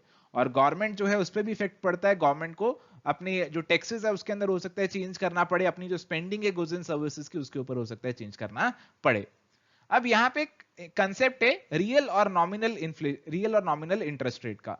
तो यहां पे रियल इंटरेस्ट रेट किसके बराबर होता है? आप बैंक चाहते हैं, बैंक आपको कहता है कि भाई हम आपको इंटरेस्ट देंगे, आपकी सेविंग्स पे इंटरेस्ट देंगे। आपने पूछा कितना दोगे, उन्होंने कहा आपकी 5% देंगे आपको इंटरेस्ट। आपने देखा इन्फ्लेशन का रेट कितना है, आपने देखा इन्फ्लेशन का रेट है 4%, यानी कि 4% से मेरी परचेजिंग पावर कम होने वाली है। बैंक मुझे 5% दे रहा है, यानी कि बैंक मुझे रियल में कितना इंटरेस्ट दे रहा है, रियल में मुझे केवल 1% इंटरेस्ट ही दे रहा है। तो ये फॉर्मूला आपका रियल इंटरेस्ट रेट डिनोट करता है। अगर इन्फ्लेशन को कंट्रोल करना है तो उसके लिए मॉनेटरी पॉलिसी मेजर्स हमारे पास हैं जिसमें आरबीआई एक रोल प्ले करता है, फिस्कल मेजर्स हैं जिसमें गवर्नमेंट रोल प्ले करती है, और कुछ डायरेक्ट मेजर्स हैं जिसमें हम प्राइस वगैरह पे कंट्रोल लगा देते हैं। और चलिए अब यहां मैं आपसे सवाल पूछता हूं, is inflation always bad for the economy? क्या हमारी इकोनॉमी के लिए इन्फ्लेशन हमेशा बुरी है? जी नहीं सर। अगर बहुत ज्यादा इन्फ्लेशन है तो ये जाहिर सी बात है कि इसमें दिक्कत आपको है, बट इन्फ्लेशन अगर एक मॉडरेट लेवल की है, माइल्ड लेवल की है, जैसे अराउंड 3 to 5% इन्फ्लेशन आपकी चल रही है, तो हम इसे यूजफुल मानते हैं इकोनॉमी के लिए। अगर इतनी इन्फ्लेशन चलेगी तो इसका मतलब है कि हमारे जो प्रोड्यूसर्स हैं उसे इंसेंटिव रहेगा सामान को प्रोड्यूस करने का। उन्हें इंसेंटिव रहेगा कि मैं सामान ज्यादा प्रोड्यूस करूंगा तो उसके प्राइस हमें ज्यादा मिलेंगे, कल को इन्फ्लेशन होगी तो उससे प्राइस चीजों के बढ़ेंगे, और इसी के लिए, उसी प्राइस को वो पाने के लिए इस बार प्रोडक्शन ज्यादा करेंगे। अब प्रोडक्शन जब ज्यादा होगी तो जाहिर सी बात है हमारा जीडीपी, ग्रॉस डोमेस्टिक प्रोडक्शन, ये जो है वो बढ़ेगा। तो जीडीपी बढ़ना हमारी इकोनॉमी के लिए अच्छी बात है। प्रोडक्शन ज्यादा होगी, उससे लोगों को रोजगार मिलेगा, एम्प्लॉयमेंट मिलेगी, तो ये सारी अच्छी बातें उससे होंगी। तो एक छोटा लेवल ऑफ इन्फ्लेशन होना अच्छी बात है। चलिए अब बात करते हैं फिलिप्स कर्व की। सर हमने तो फिलिप्स के एलईडी सुने थे, फिलिप्स के कर्व भी आते हैं? जी हाँ जी, फिलिप्स के कर्व भी आते हैं। फिलिप्स कर्व हमारा एक इकोनॉमिक कंसेप्ट है जिसे एडब्ल्यू फिलिप्स ने डेवलप किया था, और इसके अंदर इन्होंने बताया कि इन्फ्लेशन और अनएम्प्लॉयमेंट का एक इनवर्स रिलेशनशिप है। मतलब अगर इन्फ्लेशन बढ़ेगा तो आपकी अनएम्प्लॉयमेंट कम होगी। सर ये कैसे होगा? देखिए, अगर इन्फ्लेशन बढ़ेगा तो इसका मतलब है चीजों के प्राइसेस बढ़ रहे हैं, चीजों के प्राइस बढ़ेंगे तो हमारे जो इंडस्ट्रीज हैं, हमारे जो फैक्ट्रीज हैं, वो ज्यादा सामान प्रोड्यूस करेंगी ताकि वो उसे ज्यादा दाम में बेच के ज्यादा प्रॉफिट कमा सके, अपना आउटपुट बढ़ाएंगी।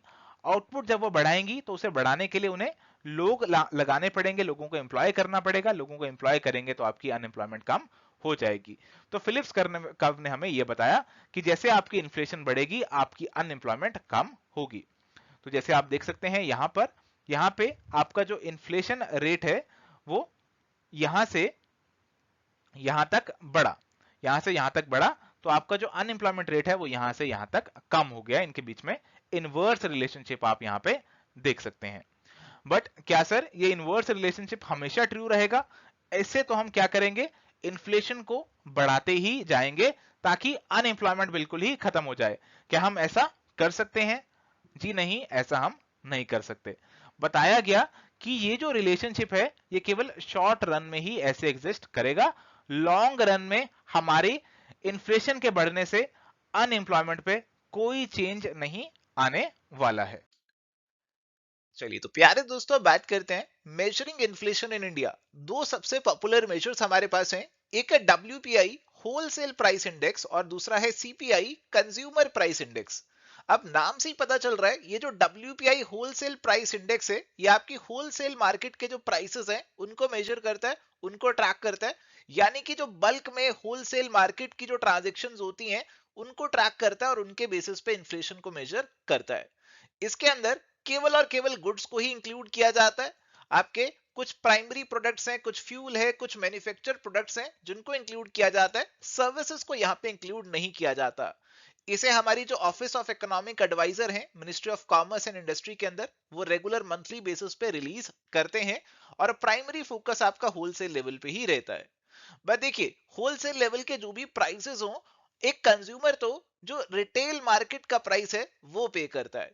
तो रिटेल मार्केट के प्राइसेस को ट्रैक करने के लिए हमारे पास है CPI कंज्यूमर प्राइस इंडेक्स। ये मेजर करता है कि जो रिटेल कंजम्पशन है, फाइनल स्टेज पे कंज्यूमर ने किस दाम पे सामान को खरीदा, उसे मेजर करता है।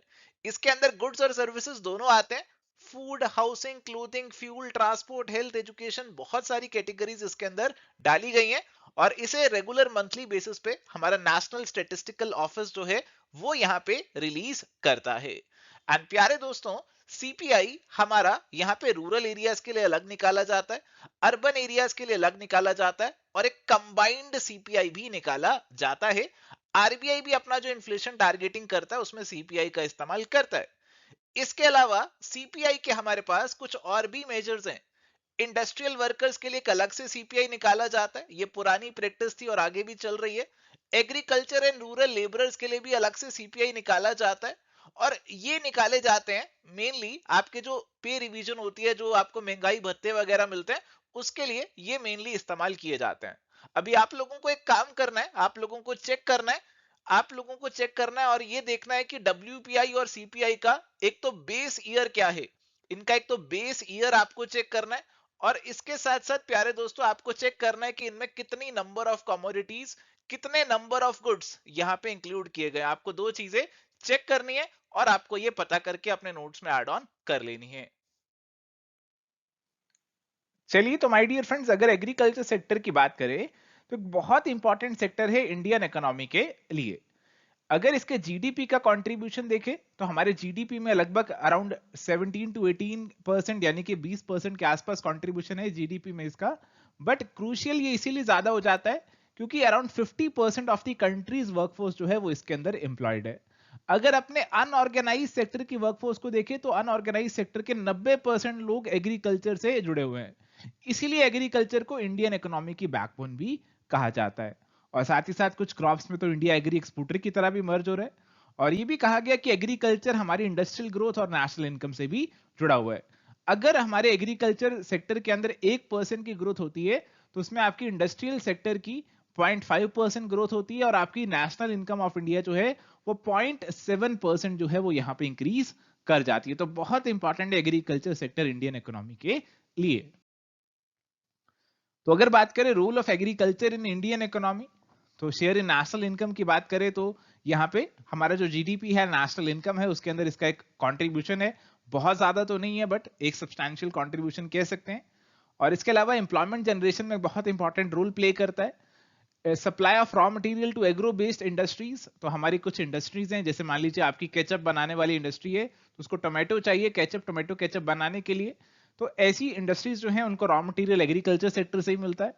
हमारी जो बढ़ती हुई पॉपुलेशन है उसे फूड सिक्योरिटी मिलती है, उसे खाना जो है वो मिलता है। और अगर खाना नहीं मिलेगा तो फिर आप अपना जीवन ही जी नहीं सकते। रोटी कपड़ा मकान, रोटी एक बहुत इंपॉर्टेंट नेसेसिटी है लाइफ की, जो कि आपको एग्रीकल्चर से मिलती है।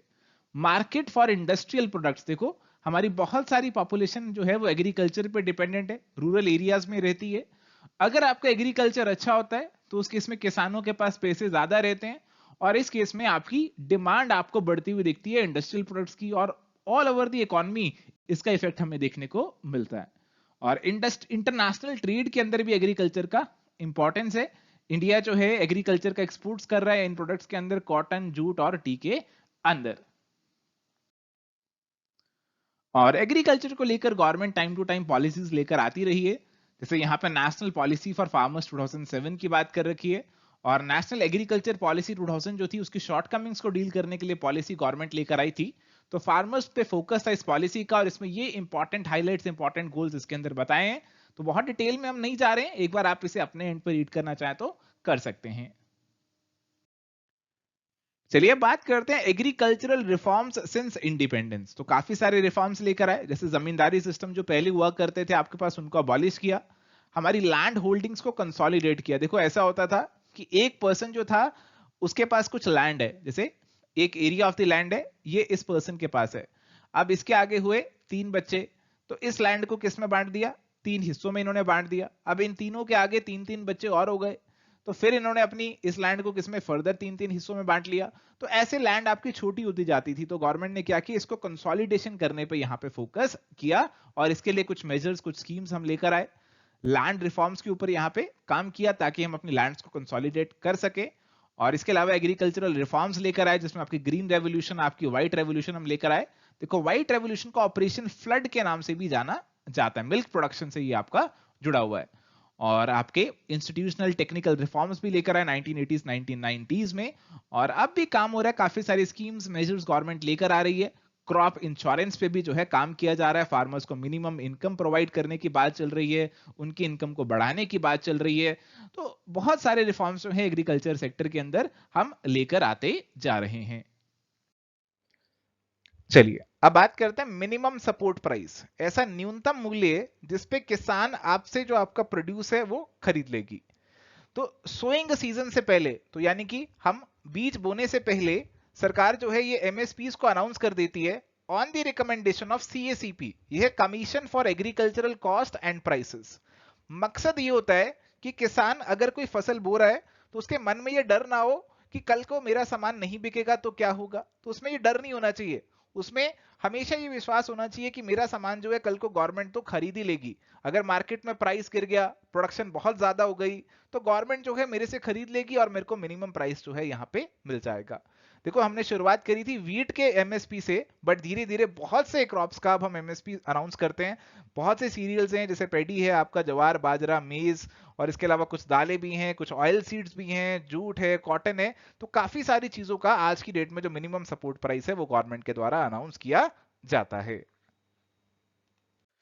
Now let's talk about buffer stock. तो बफर स्टॉक बेसिकली आपके पास एक रिजर्व स्टॉक है एसेंशियल फूड ग्रेन्स का, जो कि आपने अपने पास मेंटेन करके रखा हुआ है। और पर्पस क्या है?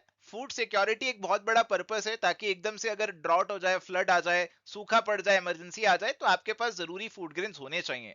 पब्लिक डिस्ट्रीब्यूशन सिस्टम को और हमारा जो नेशनल फूड सिक्योरिटी का कानून है उसको सपोर्ट करने के लिए भी हम बफर मेंटेन करके चलते हैं। फार्मर्स की प्रोटेक्शन के लिए भी हम उनको मिनिमम सपोर्ट प्राइस पे करते हैं, और उसके बाद हम यहाँ पे उनसे स्टॉक प्रोक्योर कर लेते हैं फूड ग्रेन्स का। प्राइसेस को भी स्टेबल रखना है हमें। अगर मार्केट में प्राइसेस जो है बहुत ज्यादा उथल पुथल चल रहा है, तो हम बफर स्टॉक का इस्तेमाल करते हैं प्राइसेस को स्टेबल करने में। और एज अ स्ट्रेटेजिक रिजर्व भी इनको मेंटेन किया जाता है कि अगर हमें कुछ फ्यूचर में इमरजेंसी फूड की रिक्वायरमेंट पड़ती है, तो उसको हम यहाँ पे इस बफर स्टॉक से मीट कर लें। बफर स्टॉक हमारा फूड कॉर्पोरेशन ऑफ इंडिया जो है वो मैनेज करती है। और कुछ चैलेंजेस भी हैं प्यारे दोस्तों इस बफर स्टॉक से जुड़े हुए। आपने अक्सर न्यूज में देखा होगा कि सरकारी गोदाम में सामान पड़ा हुआ है, गेहूं पड़ा हुआ है, चावल पड़ा हुआ है, बट वो सड़ रहा है, खराब हो रहा है, उसमें चूहे घूम रहे हैं। तो यही सब चैलेंजेस है यहाँ पर, कि आपको एक तो उसे प्रिक्योर करना है, उसको आपको प्रॉपर सामान को स्टोर भी करना है, वेस्टेज भी हो सकती है, लीकेज भी हो सकता है, चोरी भी हो सकता है, क्वालिटी भी खराब हो सकता है, ट्रांसपोर्टेशन का भी इशू है, एनवायरमेंट का भी कंसर्न है। तो ये सारे इश्यूज आपके बफर स्टॉक से जुड़े हुए हैं। Now let's talk about agricultural marketing. तो एग्रीकल्चर मार्केटिंग में वो सारे एक्टिविटीज आ जाते हैं जिससे आपका एग्रीकल्चर प्रोडक्ट आपके फार्मर से कंज्यूमर तक पहुंच रहा है। तो transportation, storage, grading, packaging, processing, financing, distribution, ये सारे काम इसके अंदर आ जाते हैं। इंडिया के अंदर एग्रीकल्चर मार्केटिंग को जो प्राइमरली रेगुलेट किया जाता है, it is through APMC act, which is agricultural produce market committee act, जो कि हमारे स्टेट गवर्नमेंट्स ने यहाँ पे इनेक्ट किए थे। तो जनाब ये जो एपीएमसीज हैं, इसको लेकर कुछ इश्यूज भी हैं कि आपका जो एग्रीकल्चर प्रोड्यूस मार्केटिंग कमेटीज बनी हुई है, उनकी कहीं ना कहीं मोनोपोली हो चुकी है और कंपटीशन बहुत ही लिमिटेड है। तो आपको इन्हीं का इस्तेमाल करना पड़ता है मार्केटिंग के लिए, आपके पास ऑल्टरनेटिव्स बहुत कम है। स्टोरेज का इशू है, cold storage transport infrastructure proper चाहिए, वो हमारे देश में है नहीं है। मार्केट चार्जेस भी हाई हैं, मिडलमैन भी बहुत कमीशन चार्ज करते हैं। प्रॉपर ग्रेडिंग को लेकर मैकेनिज्म आपके पास नहीं है। क्रेडिट फैसिलिटीज प्रॉपर अवेलेबल नहीं है फार्मर्स के पास। तो ये सारे इश्यूज हैं आपके एग्रीकल्चरल मार्केटिंग से जुड़े हुए। एंड यहाँ पे प्यारे दोस्तों हमारे कुछ इनिशिएटिव्स भी हैं, और इसमें सबसे पॉपुलर है आपका e NAM, which is electronic national agricultural marketing. तो जनाब ये आपका pan India electronic trading platform है, जिससे आप अपना जो एग्रीकल्चरल प्रोड्यूस है उसकी मार्केटिंग कर सकते हैं। आपको प्राइस पता चल जाएगा, आपको पेमेंट्स भी डायरेक्टली मिल जाएंगी, क्वालिटी टेस्टिंग को लेकर भी प्रोविजंस बनाए हुए हैं। तो एक इलेक्ट्रॉनिक पोर्टल है पैन इंडिया लेवल पे एग्रीकल्चरल मार्केटिंग को लेकर। एंड आजकल कॉन्ट्रैक्ट फार्मिंग की बात भी होती है। इसके अंदर बेसिकली आपका एक कॉन्ट्रैक्ट हो जाता है फार्मर्स और बायर्स के बीच में। तो फार्मर्स को श्योरिटी मिल जाती है कि इस दाम पे मेरा जो सामान है वो बिक जाएगा। तो प्राइस को लेकर काफी श्योरिटी यहाँ पे फार्मर्स को मिल जाती है, और इसकी वजह से आपके जो पोस्ट हार्वेस्ट लॉसेज है वो काफी कम हो जाते हैं, और फार्मर्स की जो इनकम है वो भी इंक्रीज हो जाती है। एंड प्यारे दोस्तों यहाँ पे हमारे सामने एक लिस्ट है एग्रीकल्चरल मार्केटिंग इंस्टीट्यूशंस इन इंडिया की। तो आप देख सकते हैं कि कौन से इंस्टीट्यूशंस हमारी एग्रीकल्चर मार्केटिंग से जुड़े हुए हैं, और इसके अंदर कुछ इंस्टीट्यूशंस आपके पब्लिक सेक्टर में आ रहे हैं और कुछ इंस्टीट्यूशन आपके कोऑपरेटिव सेक्टर के अंदर आ रहे हैं। तो पब्लिक सेक्टर की बात करें तो यहाँ पे directorate of marketing and inspection आ जाता है, commission for agricultural cost and prices आ रहा है, food corporation of India, cotton corporation of India, jute corporation of India. इसके अलावा हमारे पास कुछ स्पेशलाइज्ड कमोडिटी बोर्ड्स भी है, जैसे रबड़ board, tea board, coffee board, spices board, ये सब भी है। और इसके अलावा agriculture and processed food export development authority, agriculture produce marketing committees, state agriculture marketing boards. तो ये सारे आपके पब्लिक सेक्टर सरकारी इंस्टीट्यूशंस हैं एग्रीकल्चर मार्केटिंग से या एग्रीकल्चर एक्सपोर्ट वगैरह से जुड़े हुए। कोऑपरेटिव इंस्टीट्यूशंस की बात करें तो यहाँ पे नेशनल कोऑपरेटिव डेवलपमेंट कॉर्पोरेशन है, नेफेड है, national agriculture cooperative marketing federation, national cooperative tobacco grower federation, national consumer cooperative federation, tribal cooperative marketing federation जिसे ट्राइफेड भी बोला जाता है, इसके अलावा कुछ special commodity cooperative marketing organisations हैं शुगर केन कॉटन मिल्क वगैरह के लिए, और कुछ स्टेट कोऑपरेटिव मार्केटिंग फेडरेशंस भी बने हुए हैं कुछ स्टेट्स के अंदर। तो इस तरीके से एग्रीकल्चर मार्केटिंग को लेकर हमारे जो इंस्टीट्यूशंस हैं वो हमें देखने को मिलते हैं। Now let's talk about food security in India. तो जनाब, फूड सिक्योरिटी की अगर हम बात करते हैं तो हमारा मकसद है कि हमारे इंडिया में जितने भी लोग हैं सबको प्रॉपर न्यूट्रिशियस सेफ खाना हर समय मिल जाए। 4 पिलर्स हैं फूड सिक्योरिटी के। नंबर 1, अवेलेबिलिटी, की फूड अवेलेबल होना चाहिए। एक्सेसिबल, कि सब तक फूड पहुंचना चाहिए। यूटिलाइजेशन, कि प्रॉपर न्यूट्रिशन वगैरह फूड के अंदर होना चाहिए। प्रॉपर आपकी health care, sanitation, safe water, ये सारी फैसिलिटीज आपके पास होनी चाहिए जिनको आप यूटिलाइज कर सकें। और स्टेबिलिटी की भी बात करी हुई है कि आपकी फूड सप्लाई स्टेबल होनी चाहिए, कंसिस्टेंट होनी चाहिए। फूड सिक्योरिटी को लेकर कुछ चैलेंजेस भी हैं जी। पॉवर्टी और इनकम इनइक्वालिटी एक बहुत बड़ा चैलेंज है कि लोग बहुत गरीब हैं, अपना खाने का भी ठीक से जो इंतजाम है वो नहीं कर पाते। माल न्यूट्रिशन और अंडर न्यूट्रिशन भी एक बहुत बड़ा चैलेंज है कि आपको प्रॉपर न्यूट्रिशन नहीं मिल रहा है, कम मिल रहा है या फिर सही मात्रा में नहीं मिल रहा है। क्लाइमेट चेंज, एक्सट्रीम वेदर, आपके जो पोस्ट हार्वेस्ट लॉसेस हैं, पुअर स्टोरेज है एग्रीकल्चरल प्रोड्यूस का, एक बहुत बड़ा इशू है। फूड प्राइसेस जो आपके बढ़ रहे हैं, फूड इन्फ्लेशन जो आपका बढ़ रहा है, ये भी एक बहुत बड़ा चैलेंज है। और हमारी जो गवर्नमेंट है उसने भी कुछ इनिशिएटिव्स लिए हैं फूड सिक्योरिटी को इंश्योर करने के लिए, और इसमें सबसे पॉपुलर इनिशिएटिव आपका है नेशनल फूड सिक्योरिटी एक्ट 2013, जो बेसिकली आपको एक लीगल राइट देता है ताकि आपको सब्सिडाइज्ड फूड ग्रेन्स जो हैं वो मिल जाएं। इसके अलावा टारगेटेड पब्लिक डिस्ट्रीब्यूशन सिस्टम्स हैं जिसमें आपको राशन शॉप से राशन मिल जाता है। नेशनल फूड सिक्योरिटी मिशन भी है जो कि आपकी राइस, व्हीट, पल्सेस की प्रोडक्शन को बूस्ट करने की बात करता है। Now let's talk about Viksit Bharat Guarantee for Rozgar and Ajivika Mission Gramin, which is VBG Ramji Act 2025। तो ये वाला जो एक्ट है इसने आपका MG NREGA, Mahatma Gandhi national rural employment guarantee कानून जो पहले देश में था उसको रिप्लेस कर दिया है। और इसके की फीचर्स की बात करें तो 125 दिन का गारंटेड वेज एम्प्लॉयमेंट देने की बात करता है पर rural house hold. Timely wages आपको मिल जाएंगी, और water conservation, rural infrastructure, livelihoods, climate resilience, तो ये सब एरियाज पे फोकस करता है, यानी कि इन सब एरिया से जुड़े हुए काम यहाँ पे किए जाएंगे। विलेज लेवल प्लानिंग की बात करी हुई है, और टेक्नोलॉजी ड्रिवन गवर्नेंस की बात भी यहाँ पे करी हुई है। देखो, मोटा मोटी बात ये है कि ज्यादा लोगों को एम्प्लॉयमेंट अपॉर्चुनिटीज मिलेगी, रूरल इंफ्रास्ट्रक्चर बेहतर हो जाएगा, क्लाइमेट रेजिलियंट डेवलपमेंट होगा, और ग्रेटर ट्रांसपेरेंसी और एफिशिएंसी अब हमें यहाँ पे देखने को मिलेगी। प्यारे दोस्तों, अभी बात करते हैं DAY NRLM, which is Deen Dayal Antyodaya Yojana national rural livelihood mission. तो flagship rural poverty alleviation programme है मिनिस्ट्री ऑफ रूरल डेवलपमेंट का, और इसे लॉन्च तो 2010 में किया था, बट 2016 में जो इसका नाम है वो दीन दयाल अंत्योदय योजना जो है वो कर दिया गया था। इसका फोकस किन चीजों पे है जी? इसके फोकस की बात करें तो sustainable livelihood, self help groups और फाइनेंशियल इंक्लूजन, सोशल इंक्लूजन, तो ये इसका मेन फोकस है। और देखो जी, यहाँ पे हम मेन ऑब्जेक्टिव्स की बात करें तो वो है आपके रूरल पॉवर्टी को कम करना है, सेल्फ एम्प्लॉयमेंट को बढ़ाना है, स्किल्ड वेज एम्प्लॉयमेंट को बढ़ाना है, सेल्फ हेल्प ग्रुप्स जो है उनको और मजबूत करना है, फाइनेंशियल और सोशल इंक्लूजन को भी यहाँ पे इंप्रूव करना है।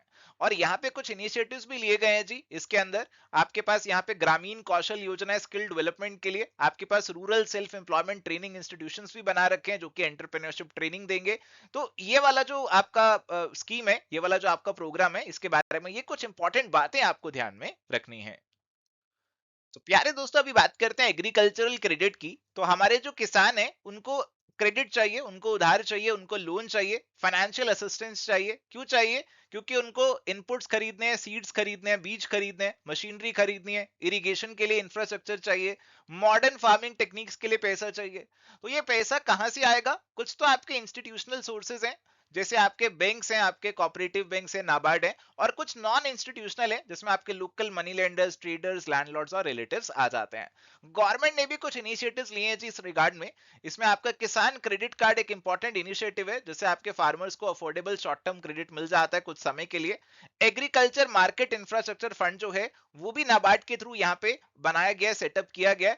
और इंटरेस्ट सबवेंशन स्कीम जिसमें आपको क्रॉप लोन्स मिल जाते हैं और इंटरेस्ट रेट यहाँ पे सब्सिडाइज्ड रहते हैं। इंपॉर्टेंस की बात करें तो एग्रीकल्चर क्रेडिट की इंपॉर्टेंस हमें क्यों है? क्यों किसानों तक प्रॉपर क्रेडिट पहुंचना चाहिए ताकि उनकी फार्म पे प्रोडक्टिविटी इंक्रीज हो सके, मॉडर्नाइजेशन आ सके, उनको प्रॉपर इरिगेशन फैसिलिटीज मिल जाएं, और साथ ही साथ रूरल डेवलपमेंट और फार्मर वेलफेयर को भी प्रमोट करने के लिए कहीं ना कहीं प्रॉपर एग्रीकल्चर क्रेडिट पे ध्यान देना जरूरी है। Now let's talk about crop insurance. अब देखो, एक किसान बहुत मेहनत करके अपनी जो क्रॉप है उसको उगाता है, और अगर वो क्रॉप खराब हो जाए नेचुरल कैलामिटी की वजह से, पेस्ट की वजह से, एडवर्स वेदर की वजह से, तो फार्मर को बहुत ज्यादा नुकसान हो जाएगा। तो क्रॉप इंश्योरेंस अगर होगा तो उसका नुकसान कुछ हद तक यहाँ पे कम हो जाएगा। तो क्रॉप इंश्योरेंस का ऑब्जेक्टिव यही है कि फार्मर को फाइनेंशियल प्रोटेक्शन मिले, इनकम स्टेबिलिटी हो, और आपका रूरल एरियाज में जो डिस्ट्रेस है, लोग इतना ज्यादा लोन में चले जाते हैं, खुदकुशी कर लेते हैं, तो ये वाले इंस्टेंसेस आपके काफी कम हो जाएं। इस कॉन्टेक्स्ट में आपके पास एक इंपॉर्टेंट योजना है विच इज प्रधानमंत्री फसल बीमा योजना। तो ये आपके पूरे क्रॉप साइकिल को कवर करती है, from sowing to post harvest. Premium rates आपके यूनिफॉर्म रखे गए हैं अलग अलग क्रॉप्स के लिए, जिसमें खरीफ, रबी और कमर्शियल क्रॉप सभी आ जाते हैं। आपके सभी तरीके के लॉसेस को यहाँ पे कवर किया हुआ है, ड्रॉट, फ्लड, पेस्ट, डिजीजेस, हिल स्टॉर्म, पोस्ट हार्वेस्ट लॉसेस। तो ये सारे यहाँ पे लॉसेस को कवर किया है ताकि हमारे जो फार्मर्स हैं उनको यहाँ पे इसके अंदर एक सेफ्टी नेट मिल जाए, और कोई भी उनका नुकसान हो तो उनको यहाँ पे इसकी भरपाई इस योजना के अंदर मिल जाएगी। सो थैंक यू प्यारे दोस्तों, ये थी जी आज की हमारी चर्चा। उम्मीद करते हैं जो टॉपिक्स आपके साथ आज हमने रिवाइज किए उनको लेकर अभी क्लैरिटी आपके माइंड में बढ़ चुकी है। हम मिलेंगे नेक्स्ट सेशन में। Till then good bye, take care, all the best.